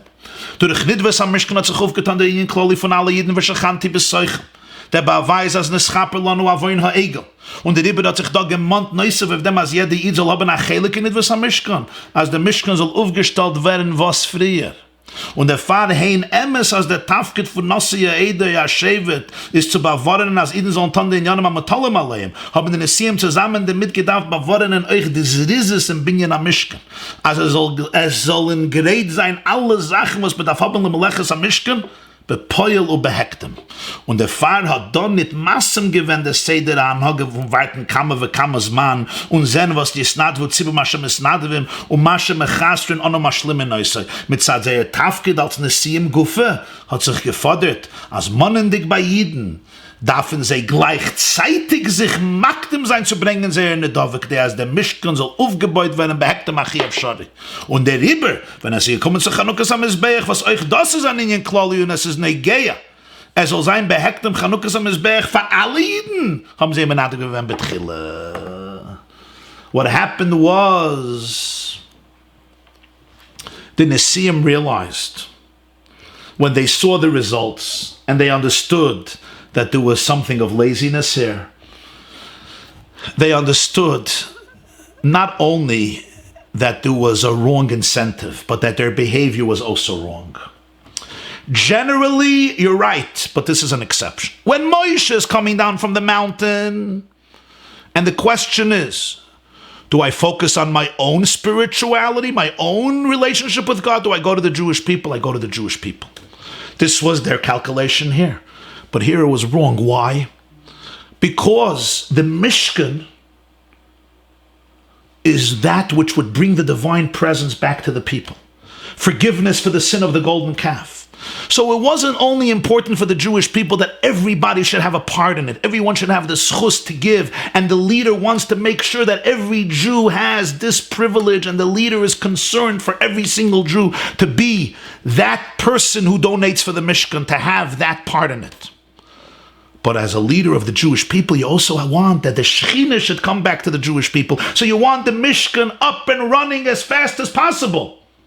Yes, you want every Jew should have a part in it, but if you care for the Jewish people, you want the Mishkan up and running fast. So therefore, you want to make sure that everything is ready to build as fast as possible. And that's why the mode of behavior, let me motivate, let me inspire, but I'm going to wait to see what they don't have, and then I'm going to bring that. If you're a real leader and you're really concerned with the Jewish people, you're concerned not only that they should all bring that too, but you must be concerned that the Mishkan should be built up, that the Jewish people should be able to be who they are. They should live up to their ideal identity as God's people, as the ambassadors of the divine in this world through the divine presence dwelling among them. This is essential to your mission. And therefore they understood from what happened at the end that there was a laziness here. And from this they understood that their calculation was wrong. The laziness also made them miscalculate what is the right thing. Sometimes the right thing is not to think about yourself, but sometimes the right thing is no. I want to think about you, but I have to right now also make sure that I'm going to bring my contribution so the mission should be accomplished. That's essential to being a leader. So now by the Chanukas HaMizbeach, they realized, yes, they're leaders, they have to inspire the Jews, but it's so important that the Mishkan should be up and running, the Mizbeach should be full and wholesome, and it should be dedicated for the sake of all the Jewish people, and that's why they did it first. Ooh, but here we come to this fascinating piece now. Listen, a savvy student is going to ask a good question. What's the question? Wie sagt man das bei den Nesiim? Hat gefällt in der Stadt, was mit den Klal Yisrael benidwas am Mishkan, weil seine Dovers nicht gewinnt, aber am Muchrach. Kanal, Siv Zayin. Lechoyre, wie bald sie haben doch Mezanes gewinnt, dem Elviim, lem Leches am Mishkan. Als die Jiden sollen sich mesnadev sein, Yisnad, wo Ziv Masha mesnadven, kommt doch es, als alles, was Jiden noch menadev gewinnt, aber den Nesiim in dem Mann Anteil. Wie bald sie es getan geworden, bekäuchen, wie sie Rusam. Hein, für was heißt es, ach is Soren in sehr heilig benidwas am Mishkan? Is der entweder auf dem is Rashi Meram is der Mitwas is meitig, as der Maimer hat gesagt, der Bnos. How can you say that the leaders were missing something in the partnership with Klal Yisrael in the donations for the Mishkan? Because what they gave wasn't absolutely necessary because they already had the money to buy it. 1 second. They were the ones who empowered and inspired and motivated the Jewish people to bring the donations. As we learned before, Yisnadvu Tzibur Masha Misnadvim. They had a mission and they were successful in motivating the Jews to give. This means that all the contributions of the Jewish people could be attributed to their merit. It was done through their vigor, through their inspiration, through their leadership, through their empowerment. So why are they not missing anything? If I motivate you to give tzedakah and you give tzedakah, I'm an equal partner with you because it happened through me. I was the one who was the matchmaker. I'm the one who inspired you. The Nesiim inspired all the Jewish people, so all the donations of the Jewish people can be attributed, at least partially, to their merit and privilege. So there was no flaw in their contribution to the Mishkan. We're speaking about that they realized, Ma'aleinu Lasis, what should we do? Everything was done, and then they thought about themselves, and they realized that their donation is not going to make up. Is not going to make up for what they're missing. Everything they're doing is nice and dandy, but they are missing something in the construction of the Mishkan because their donation is not equal to the other Jews. That's not fair to say. It's absolutely equal. In fact, they get credit for all the other donations as well. This is a good question. And that's why Rashi adds one word, Reb Nosson. Reb Nosson is the man who taught this to us. Who's Reb Nosson? The Bier in them, von der Dinne mach ich mir für zusammen von Reb Nosson. Bis als es wird angerufen als Schmai ist Shibude de Reb Nosson. B'shas Reuven ist schuldig achayiv zu Shimenen, und Shimon ist mechayiv zu Batzalon Levin, ist moitziehen mi ze Reuven v'noisten la ze Levi, Reuven zahlt ba'oifen Yasher zu Levi. Der Uftu in dem Din ist, Chotsch de Scheiches und das Reivers von Reuven zu Levi kommt durch Shimenen, ist aber nach dem, wie die Scheiches wird aufgetan. wird der Shibud herübergetragen gleich von Reuven zu Levi. Keilu v'Shimon is melechatchile nit gewinnen mitten. Al derech zeis benitten de Dam. Coach de Scheiches von Idem mit Sedes Nad, was Lamalachas am Mishkan wird aufgetan durch dem Sidus von den Nesiim, ist, wenn die Jiden folgen und seine Menadev, ist das Moizien Miseh von den Menadevim, wird neuesten Lozet zum Ebersten. A Scheiches wie es Kashrus bei Eufen Yoshar, zwischen See und dem Ebersten. Keilu wie die Nesiim haben sich in dem nicht beteiligt. One of the most famous halachos of Reb Nosson, which is actually attributed to his name. Anybody who knows Gemara, if you learn Kiddushin Daf Tesvav or many other places in Shas, you know Shibude de Reb Nosson. The commitment attributed to Reb Nosson. The lien that Reb Nosson revealed. What did Reb Nosson teach? Reuven owes Shimon $10,000. He borrowed from Shimon $10,000. He owes Shimon $10,000. Shimon happens to have a debt. He owes Levi $10,000. Came Reb Nosson and said, you come to Reuven, and Levi, who needs the $10,000 from Shimon, he goes to Shimon, but Shimon is owed $10,000 from Reuven. So Levi can go to Reuven and take the $10,000 from Reuven instead of it going from Reuven to Shimon and to Levi. He can go straight from Reuven to Levi. What's the chiddush? What's the novelty of this halachic principle of Reb Nosson? It's in Shulchan Aruch Choshen Mishpat Siman Peivav, and there's a famous Ktsois HaChoshen on this in Siman Peivav Sivkat and Aleph, referenced in footnote 33. Those of you who learned the Ktsois know this Ktsois, should know this Ktsois well. The chiddush is as follows. Reuven and Levi don't know each other. When Levi comes to Reuven and says, Reuven, $10,000, Reuven says, I don't know you. What's your name? I don't recognize you. I never took money from you. Go away from me. The relationship between Reuven and Levi needs an intermediary. It's Shimon. Reuven owes Shimon $10,000. Shimon owes Levi $10,000. So you'll think, when Levi comes to Reuven, Reuven says, Lav bal dvarim didiyat. I don't know you. Go to Shimon. What do you want from me? Let Shimon come to me. Says Reb Nosson, the halacha doesn't work that way. Once the creation of a relationship was created through Shimon, who's an intermediary, so now the lien, the obligation on the loan, is transferred directly, and it's conferred directly upon Reuven, like Reuven owns Levi, as though Shimon was never there in between. You want to compare it? You can compare it a little bit to a matchmaker, a shatchen. The chassan and the kala would have never come together without the matchmaker, right? But after all, afterwards, you don't keep the shadchan at home because he's the intermediary between us. He may have initiated the relationship, that's true. But now it's time for him to leave. There's a relationship directly between the chassan and the kala. I know it's not a perfect example here. We're talking about a monetary obligation that Reuven had to Shimon and Shimon had to Levi. Reuven never had a monetary obligation to Levi. But the point is, Shimon is the one who created the bridge between Reuven and Levi. Once that bridge is created, you could remove Shimon out of the equation and Reuven owes the money to Levi. Says the Rebbe, this is the case here. The Nesiim were the Shatchen. They were the matchmakers. They came to the Jewish people and they motivated them and inspired them. Chevre, gid geld for the Mishkan. Bring back the Shechin into the world. That's true. But when the Jews are giving the money, they're not giving the money to Shimon to give it to Levi. We take the money from the Jews and we give it to Levi. We give it directly to Hashem. There's a direct relationship between the Jewish people and God, as though the leaders were not involved. They had the privilege to motivate, to inspire, to initiate the relationship. But once that relationship happens, it's a direct relationship. It's not anymore attributed to the Nesiim. That's why Reb Nosson taught us that even if I motivated you to give, but I motivated you to give, and ultimately it's about you, it's not about me. It's about your relationship with God. The Shatchen is not the one who remains inside the relationship. It's not like the Chassan calls the Shatchen to speak to his wife. Oy va'avoy. No, the job of the Shatchen is to bring out the inherent relationship. The job of the Nesiim is to bring out the relationship between the Jews and God directly. And once that happens, they're out of the equation. What the Jews gave, they gave directly to God. Shimon is not part of it. And therefore the Nesiim did not have this partnership. Al Pizeya Shloimar Oidas in dem Guf ist bestanden der Kosolkedeitig von der Nesiim. Sie haben gehalten, als Jois, die Isnadlos von Eden zum Mishkan wird kommen durch Seide Zeiredes. wird es euch verrechnet, als ihre Stadt, was Melechus am Mishkan.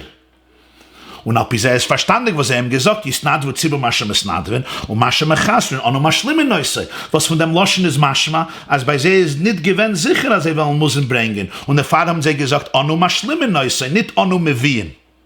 Weil bei sie ist gewinn abgelegt, als sie davon allein nicht bringen. Bloß Mashem Echasrin, Onu Mashlimin Oisoi, dem Chasser, warum es fällt in dem Melechus am Mishkan. Beschaß aber sie haben gesehen, hat Varpelle, also Schlimu Tzibur es Hakel, der Tzibur hat alles abgetan beschleimus, haben sie magisch gewinn, als das kann nicht verrechnet werden, wie sie ihre Stadtfuss.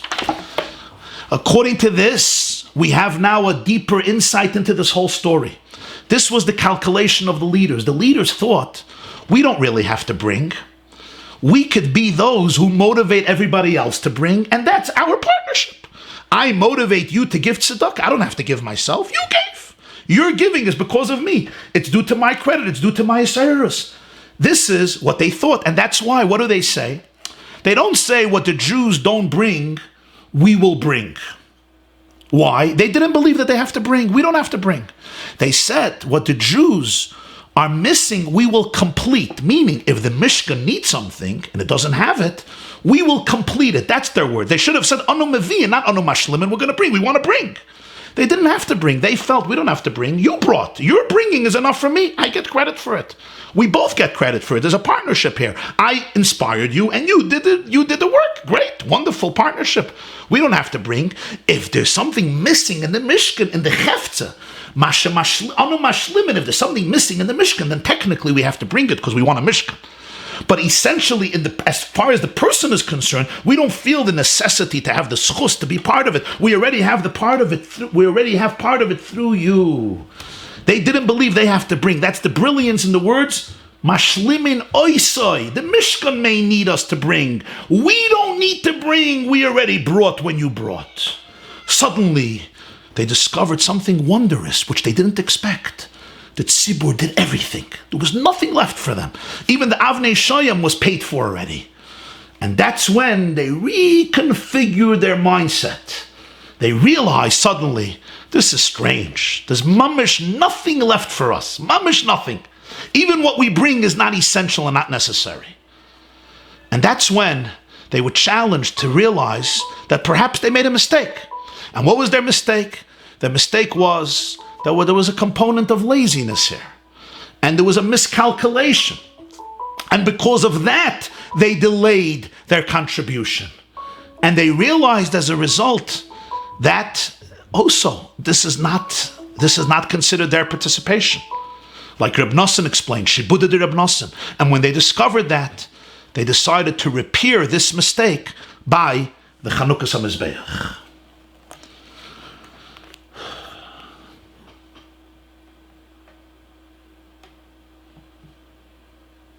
I'm looking for questions.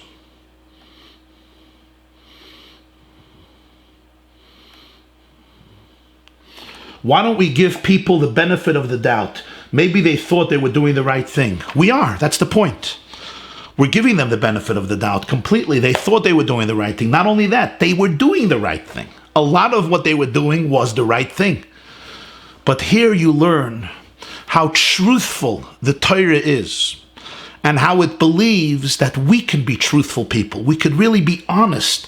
We could truly be self-aware of looking at our motives, looking at our incentives, looking where idealism can sometimes have a flaw. Not because the idealism is false and fake and superficial, but sometimes different inner agendas, subconscious or conscious, can cloud our judgment and make us biased. So that's the beauty of it, that the Torah believes that a person could be so pure, so refined, so real, so authentic.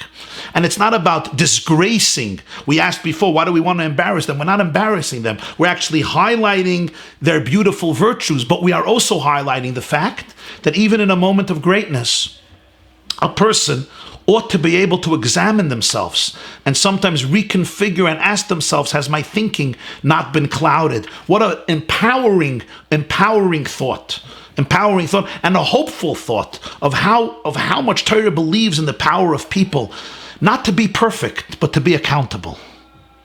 That's the answer to your question, Rebbetzin Sarah. It's not to be perfect. It's to be able to be accountable, to be able to take a reckoning, to be able to go back and say, maybe this is my trauma. Maybe this is my insecurity. Maybe this is my fear. Maybe this is my narcissism. Maybe this is my selfishness. Maybe this is my fear of engagement. Maybe this is my detachment. Maybe these are my childhood wounds. And maybe this is my laziness. Very good question. Thank you for sharing your question.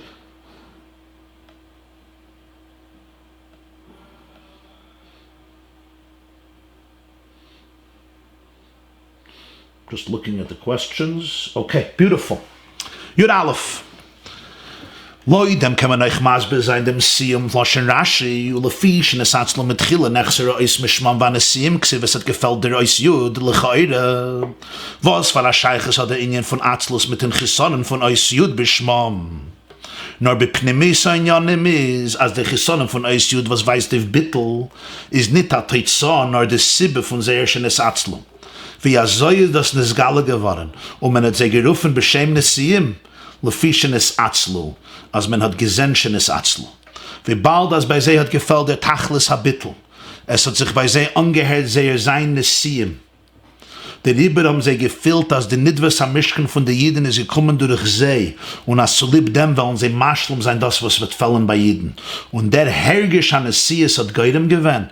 Sie sollen sein, schon es Atzlo beäufen, als ihre Stadtfuss in Binyan am Mishkan, soll nicht sein chelik mit allen anderen Jiden, bis als der Mishkan. Und durch dem der Ashras Aschchine bei Jiden hat gar gekannt sein on Nidwes an es Siyas. According to all of this, we'll understand the end of Rashi, that a Yud was taken out of the word Hanesiyim because they were lazy. What's the connection? Because they were lazy, therefore you take out a Yud from their name? What's the connection? It's like, okay, take out a Yud because they're lazy. What's the connection? The deeper answer of this is, Yud is the smallest letter in the alphabet. In many Sfarim, it's explained that Yud represents a nekuda, a seminal point, which is the quality of bittul, humility. The idea that I am a conduit for God. Going beyond the smallness of my ego and realizing that I am an expression of Hashem. So Yud represents the quality of humility. What Rashi is teaching us is, missing a Yud, when you're missing a Yud, it means you're missing bittul.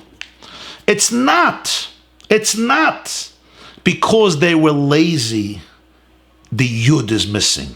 It's the other way around. Because they were missing a Yud, therefore they were lazy. That's the idea. The laziness, when they saw the laziness, they realized that the Yud is missing. So again, it's not that the Yud was missing because they were lazy. It's the other way around.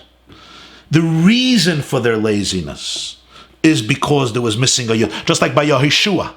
Moshe added a Yud, right? In Parshas Shlach, footnote 36, adding the Yud was an extra strength to Yeshua. Yud ke Yoshiacha me'atzas meraglim. Here's the other way. Because they were missing the bittul, this was a cause of laziness. Where did this missing bittul come out, the missing Yud come out? It came out when they encountered their own laziness. And that's why Nesiyim is missing a Yud. What does this mean? It means as follows. A leader is a great person, but in being a leader, there's a risk. What's the risk? The risk is that sometimes the leader feels, says the Lubavitcher Rebbe, that because I'm empowering you and I'm inspiring you, I therefore own a little bit of your work. Your work can be attributed to me. I get credit for it. Again, it's like the matchmaker who feels that the relationship between the chassan and the kala is always happening through him. As leaders, they were missing the ultimate bittul. What's the ultimate bittul? The ultimate bittul is, I am a channel for God's light. If I have a privilege of being a leader, of being a mentor, of being a teacher, of being a leader of the tribes, it means that God is manifesting His light through me. What is the danger? The danger is that sometimes I feel like I own you, and I think we can all relate to this concept. Sometimes when we're in leadership positions, we sometimes feel, I almost like I own you. It's a certain form of manipulation. It's like almost everything you have is from me. And it works both ways. The leader feels that way about the people, and the people feel that way about themselves. It's like, I took care of you. I'm the one who brought you to this place. You wouldn't have anything without me. And this is where the ego of the leader gets into the place. The ego of the leader creates a distraction. It creates a toxic distraction. What is he missing? He's missing a yud. Nasi is nun sin yud aleph. You must have a yud. And if you don't have that yud, and you need the yud more than other people, because power corrupts and absolute power corrupts absolutely. You need the yud more than other people because you're in a leadership position. And it doesn't mean you're not a great person. You could be great. You're fit for leadership. God chose you for leadership. But as being a leader, you have to remember it's a gift. It's a privilege. You're a servant of the people because you're a servant of Hashem. You're the conduit to bring Hashem's light to the people. You don't own their light. And they shouldn't think you own their light, and you shouldn't think that you own their light, and you own their work, and you own their participation. It's a schus you have that you motivated them. But what you did was, your job is to bring out their relationship with God, not to become an intermediary between them and God. Sometimes I find that mentors, teachers, leaders, they don't allow the people to develop their own relationship with God. You're not a baby. A leader has to believe in the people. You're mature. You have to make the decisions. You have to grow up. You have to own your relationship with God. Your relationship is with Hashem. It's not with me. It's not with the leader. Yes, I may have taught you. I may have inspired you. I may have brought you to this place. I may answer your questions. Hopefully I can serve as a role model, etc., etc. But don't get in between people and themselves. Don't get in between people and their spouses. Don't get in between people and their God. And don't treat them as dummies. Realize your role as a humble person. Be humble. See it as a privilege. Do your job. The Nesiim were missing that. So they felt, I don't have to give for the Mishkan. Whatever these guys do, it's really me. Come on, it's all me. They're just doing it because of me. This is a yud that was missing. Where did they discover this? They didn't realize this. They were thinking, let the Jews give. But underlying the idealism, there was a little bit, just a little bit. He says what was missing was tachlis habitl. And this sense of ego, this little sense of ego, caused a certain laziness, because that's what ego does. That's what ego does. I'm not a complete conduit. Laziness is a very broad term here. Basically, I detach from the mission. And therefore, what happened? Their participation in the Mishkan was not equal with all the other Jews. In other words, the Mishkan, including the presence of the divine coming back to the people, could have happened without the contribution of the Nesiim. They gave things, but they had the money without them. This means that this ego came out in the fact that they indeed, as leaders, ultimately fell behind the other people. That's the paradox. When the leader becomes egotistical, not only is he not leading the people, he falls behind the people. Because his relationship with the Mishkan was not the same. Their relationship with the Mishkan was not the same like the other Jews. We now finish the last section of this Sikha, Seif Yud Beis. I can't tell you how powerful, how relevant this idea is in so many situations, in so many ramifications. Leadership can be manipulative in a spiritual and idealistic way, and that's when you're missing the yud. That's when you're missing the yud.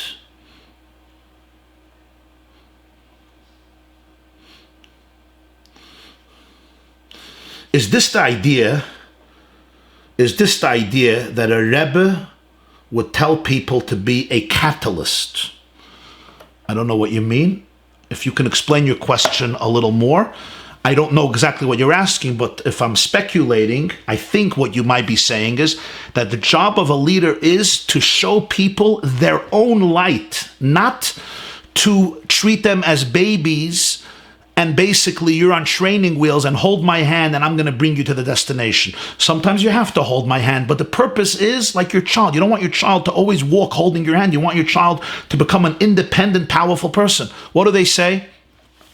That there are teachers who create students and they say small leaders create obedient disciples, and greater leaders create enthusiastic followers. But the greatest of leaders create leaders. The greatest of leaders create leaders. Why? Because the greatest of leaders are people who actually see themselves in a very humble light.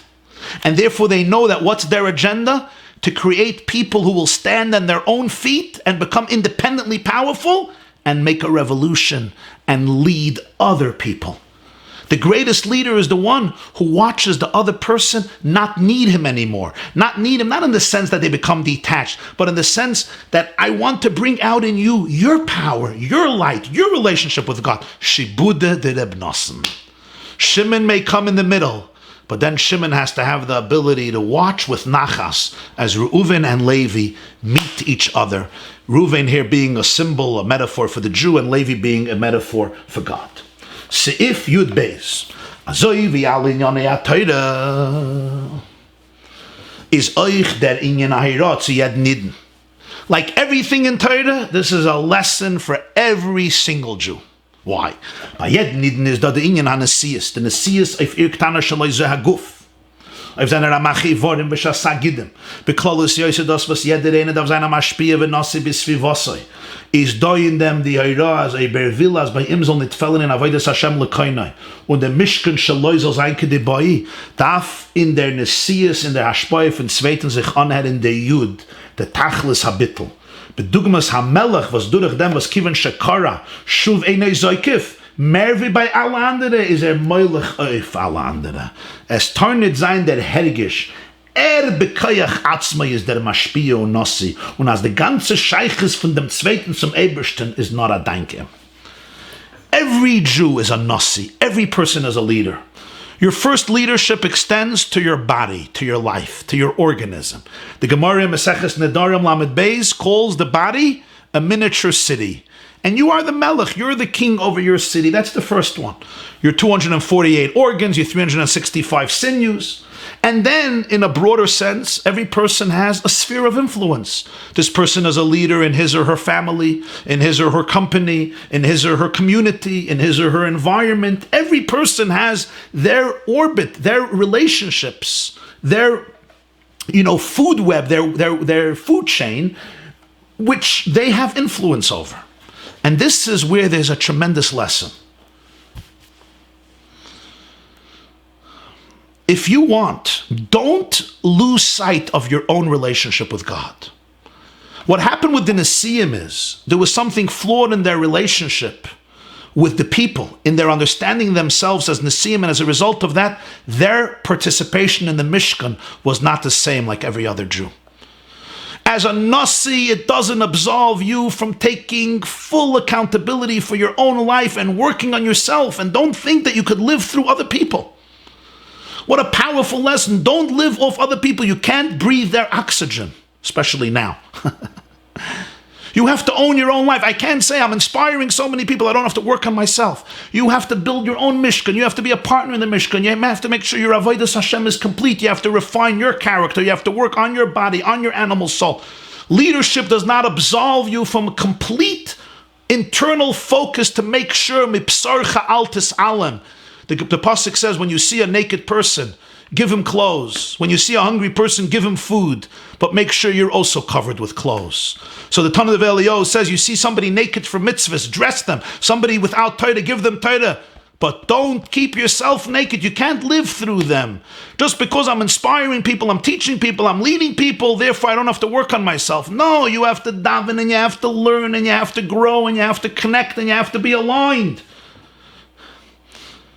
You have to make sure your Mishkan, your donation to the Mishkan is perfect. And how do you do that? A major part of that is that your leadership always has a yud. There's a humility in your leadership. If not, it takes you over and it makes you drunk and it makes you toxic. You have to have a yud in your leadership. You have to have bittul. The Gemara says in Brachas 34, a king, when he bows down by Shemona Esrei, Baruch Atah, he stays down a whole Shemona Esrei. You know that? Nobody else does. We pick up our heads. A king has to stay down. You know why? So the Rebbe says, because he bows down more than other people, therefore he can rule over other people. Because he bows down more than other people, he stays down a whole Shemona Esrei. Therefore he can rule over other people. To rule over other people means you have to be much more humble, not less humble. It means you have to see yourself as a selfless conduit of God. What is the greatest obstacle? The feeling that I am the leader, I am the mashpia, and that your relationship with Hashem is only thanks to me. I am the intermediary between you and God. This is the downfall, he says, of a leader. The moment I think that your relationship with Hashem is all because of me, and I become an interruption in your relationship, I manipulate that relationship, I have now stepped out of my boundaries. I am not a true leader. I don't have that yud. What is that yud? That yud is the conviction, the humility, which is not always easy, that I do not own your relationship with God. I am a manifestation of God's light in the world. I don't own my leadership, and I don't own you. It's about your relationship, and I have the privilege to bring it out. And this is what was missing by the Nesiim. And here we have to learn a footnote, 37.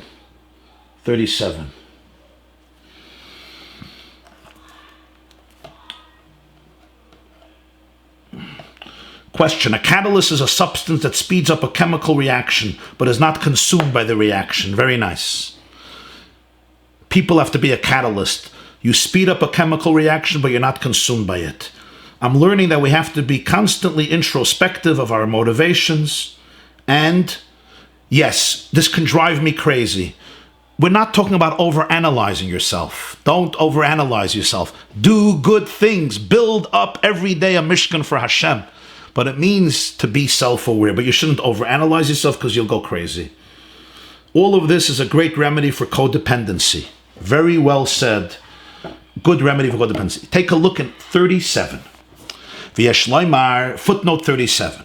V'yeshloimar shegam mitam zeh matik Rashi shem balamayim Reb Noson. Ki al pize meturetz echi tochen lefarish sheitzel hanesiim hoye chaser bahabitel v'lachei nechser ha'is mishmam. V'zeh mevur al pi Reb Noson shalov mesuper hoyriyus yud gimel sherotza lahaveres Reb Shimon ben Gamliel minisiyusay. V'shehu royal azeh yoyser mi Reb Shimon ben Gamliel. Hainu sheyada inyonei shel nasi she'efshe sheyisarev ba'argashosay inyan she'enei bittel betachlis. K'may shehoye etzel Reb Shimon ben Gamliel the token shelo yakumu mikamei Reb Meir v'Reb Noson k'may she'emdim lefonov. V'ech shehu atzmei choshav shehu royal liyis nasi yoyser Reb Shimon ben Gamliel. Wow. This gives us another reason why Rashi quotes Reb Noson. How can a great leader really be missing bittul? How does such a thing happen? A holy person. The answer is Reb Noson. Rashi is telling you, Reb Noson, take a look, Meseches Hayriyas Daf Yud Gimel, very briefly, there's a whole story there. Reb Shimon ben Gamliel was the Nasi, he was the leader of the Sanhedrin. Reb Meir was the sage. Reb Noson was the Av Bezdin. Everyone used to honor them equally. But then Reb Shimon ben Gamliel felt it's inappropriate that people shouldn't distinguish between the Nasi and the Av Bezdin and the Chacham, and therefore he made a new takana that the way they honor him should be different than Reb Meir and Reb Noson. And when they saw that, they decided they want to dethrone Reb Shimon ben Gamliel. And they created a whole plot, and it was found at the end, and they changed since then. They would call Reb Meir Acherim and Reb Noson Yesh Oimrim. Now, we're talking about great Jews. These are the transmitters of Torah Shabbal Peh, Reb Shimon ben Gamliel, Reb Meir, Reb Noson, Gewaldike Yidden. The pshat is, Reb Noson knew what a Nasi is. His father was a Reish Galus. His father was the head of the Babylonian community in exile, and then he made Aliyat to Eretz Yisrael. He understood what a Nasi is. He came from such a family. He wanted to be the Nasi. Reb Meir said, let's dethrone Reb Shimon ben Gamliel and you'll become the Nasi. He understood that a Nasi can sometimes have something that is not fully bittul, relative to his remote level.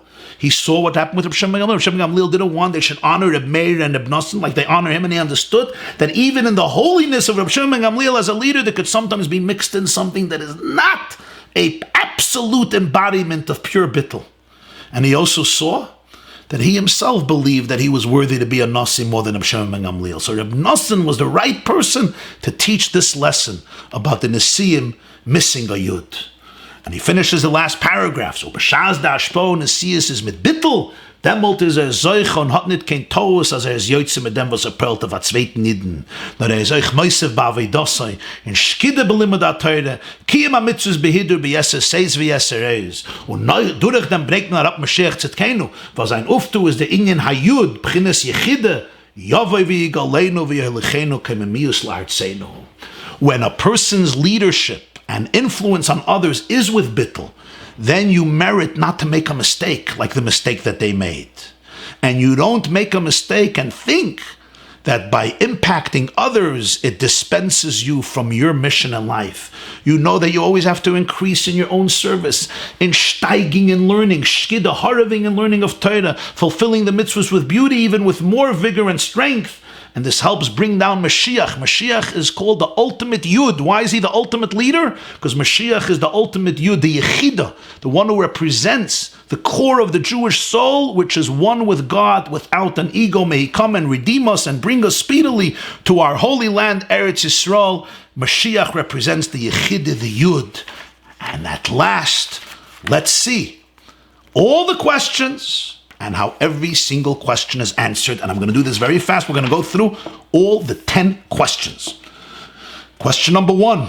Why does Rashi bring the question about what happened by Chanukas HaMizbeach? The issue is what happened here, not over there. We're talking about Parshas Vayakhel. The question is why they went last here, not why they went first there.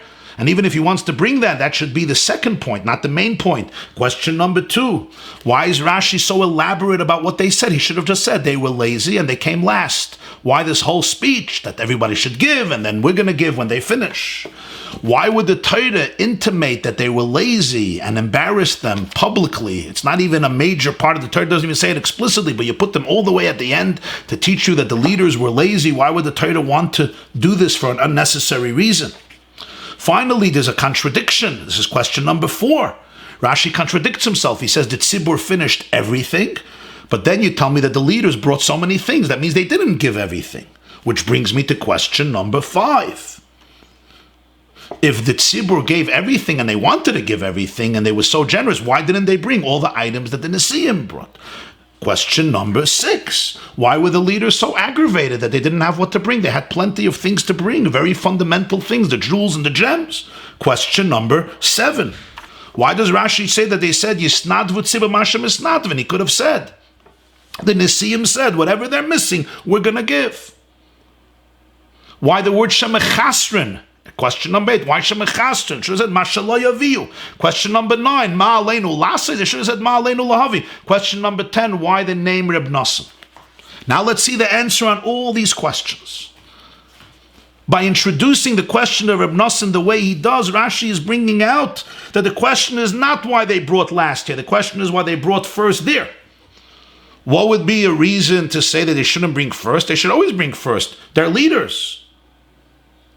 And if it's really a question why they brought first there, the question should be in Parshas Naso, not in Parshas Vayakhel.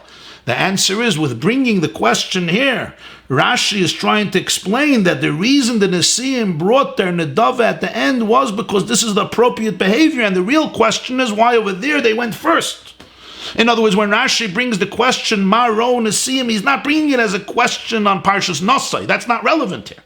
He's bringing it as an answer and an explanation in the pasuk here. That answered the first question. Why would they bring last? That's why Rashi gives this whole elaboration. Amru Nesiim Yisnadvu tzibur mashem isnadvin. Why doesn't Rashi get straight to the laziness? Because Rashi doesn't believe it was laziness. Rashi believed that there was a fundamentally powerful point. They really believe the Jewish people should give first. This is our job. We're going to help them give first.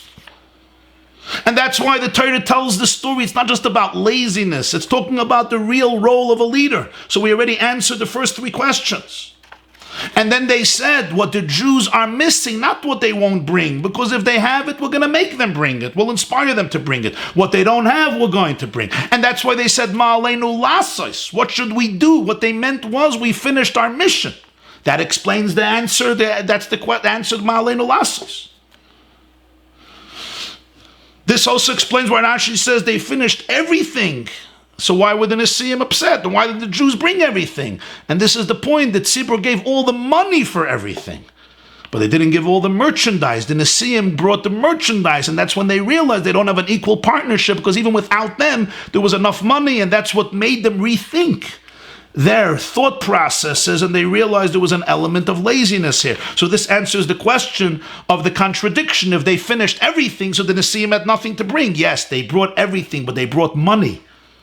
And they couldn't bring the other materials because they didn't have the other materials. And the Nesiim were upset because they realized they're not sharing the same partnership in the Mishkan. So now we answered 9 of the questions. And of course, they complete this by the Chanukah HaMizbeach, where they come first, because they realize that the idea of coming last in this case was wrong, because building the Mishkan as swift as possible is also a concern of Klal Yisrael. And finally, why Reb Nosson? Because the Nesiim could think to themselves, we inspired everybody to give, so their giving is equal. It's as though we did it. Reb Nosson teaches you, no, Shibuda de Reb Nosson. Reuven has a relationship directly with Levi. And indeed, this was their mistake. They thought that because they're inspiring others to give, it's attributed to them. And then when they realized something wonder is that there was nothing left for them to do because the Jewish people gave all the money, they realized this was a wrong calculation. And that's the connection. Here we have the 11th question. What's the connection to the Yud? Because they were missing a Yud, they were missing this humility, they were missing this type of bittul. This is already a more spiritual interpretation after the Pshat. He says, they were missing this level of bittul. So therefore, this level of bittul made them feel that they own the relationship between the Jews and God, and therefore it could be attributed to them. And because of that, it ultimately caused a certain disalienation, a certain laziness, and they didn't merit the full partnership in the Mishkan like other Jews because they were great people and they were leaders. And that's why the story is told, because a leader thinks about the people first and foremost. When there's a crisis, when there's a serious situation, leaders have to stand up and think about the needs of the people, not their own needs. When you're building a Mishkan, when you're trying to stop a virus, when you're trying to help the world, you have to think about the people, and this is what they did. But you always have to be conscious of the fact that there may be a little ego that has taken over, which is part of the human condition. And it's not about perfection, it's about accountability. How amazing that these Nesiim saw what happened, and they became introspective, and they realized that they were missing a Yud. And a few months later, when it came to the Chanukah HaMizbeach, they said, we're not making the same mistake. We're going to inspire everybody else, but we're not going to forget that we need to work on ourselves, and we want to be the first ones to bring the offerings to the Beit Mishkan, to be able to make sure that the Mizbeach is dedicated. This is the preparation to greet Mashiach, who is the ultimate leader, the Yechidah Shebenefesh, the Yud of Klal Yisrael. What allows him to be the true king of the Jewish people? What allows him is, the Gemara says in Horiyus, you're not a leader, you're a servant. The Yud, the ultimate humility, that he is a complete conduit to bring the light of Hashem, the light of goodness and infinity to every single Jew and to every single person in the world. My dear friends, I want to wish everybody a wonderful day. Thank you, Rabbi Yitzi Horowitz, for being here with us, my dear chavrusa. And I'm sure I'm going to get feedback on the shiur from you. Yitzi uses his eyes, suffering from ALS. May I have a refuah shlema. He uses his eyes to dictate articles and questions, and sometimes writes me emails and letters and sends out letters to many of the Jewish people. It's a privilege, Yitzi, to have you in our midst. You're a source of inspiration to so many of us, and we wish you a refuah shlema, a refuah kraiva. And I look forward to this chavrusa with you, la'arichis yamim, v'shanim toivos. May all of you and all of us stay healthy. Have a beautiful day. Have a wonderful day. We're coming back here live in an hour, 4 o'clock p.m. We have a special children's program. Get your children on the screen, the yeshiva.net. A special children's program is going to be at 4 o'clock p.m. today. Tonight, 9 o'clock, we continue our class from last night, a Rashi and Likkutei. Everyone is welcome. The yeshiva.net will have it live as well. Be'ezer Hashem. Tomorrow morning, 7 at 8, we learn Machshava, Hashkafa, Chassidus, and Gemara. That's tomorrow morning, Friday. Sunday at 4, another program for children, live at the yeshiva.net. I love you all. I love you, Yitzi. God bless you. God bless all of us and the whole world. And as we just finished, we should have the Hisgalus and the Geula through Mashiach Tzidkenu, Yavo v'yigalenu v'yelechenu, kaimemius la'artzenu, amen v'yamen. Have a beautiful, meaningful, and healthy day.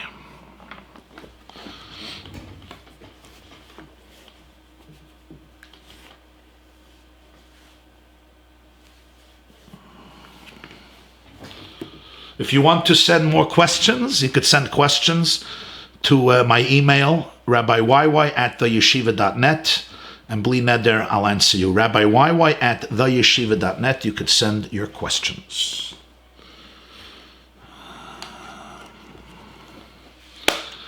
Haidu Hashem ki toiv ki li'olam chazdai.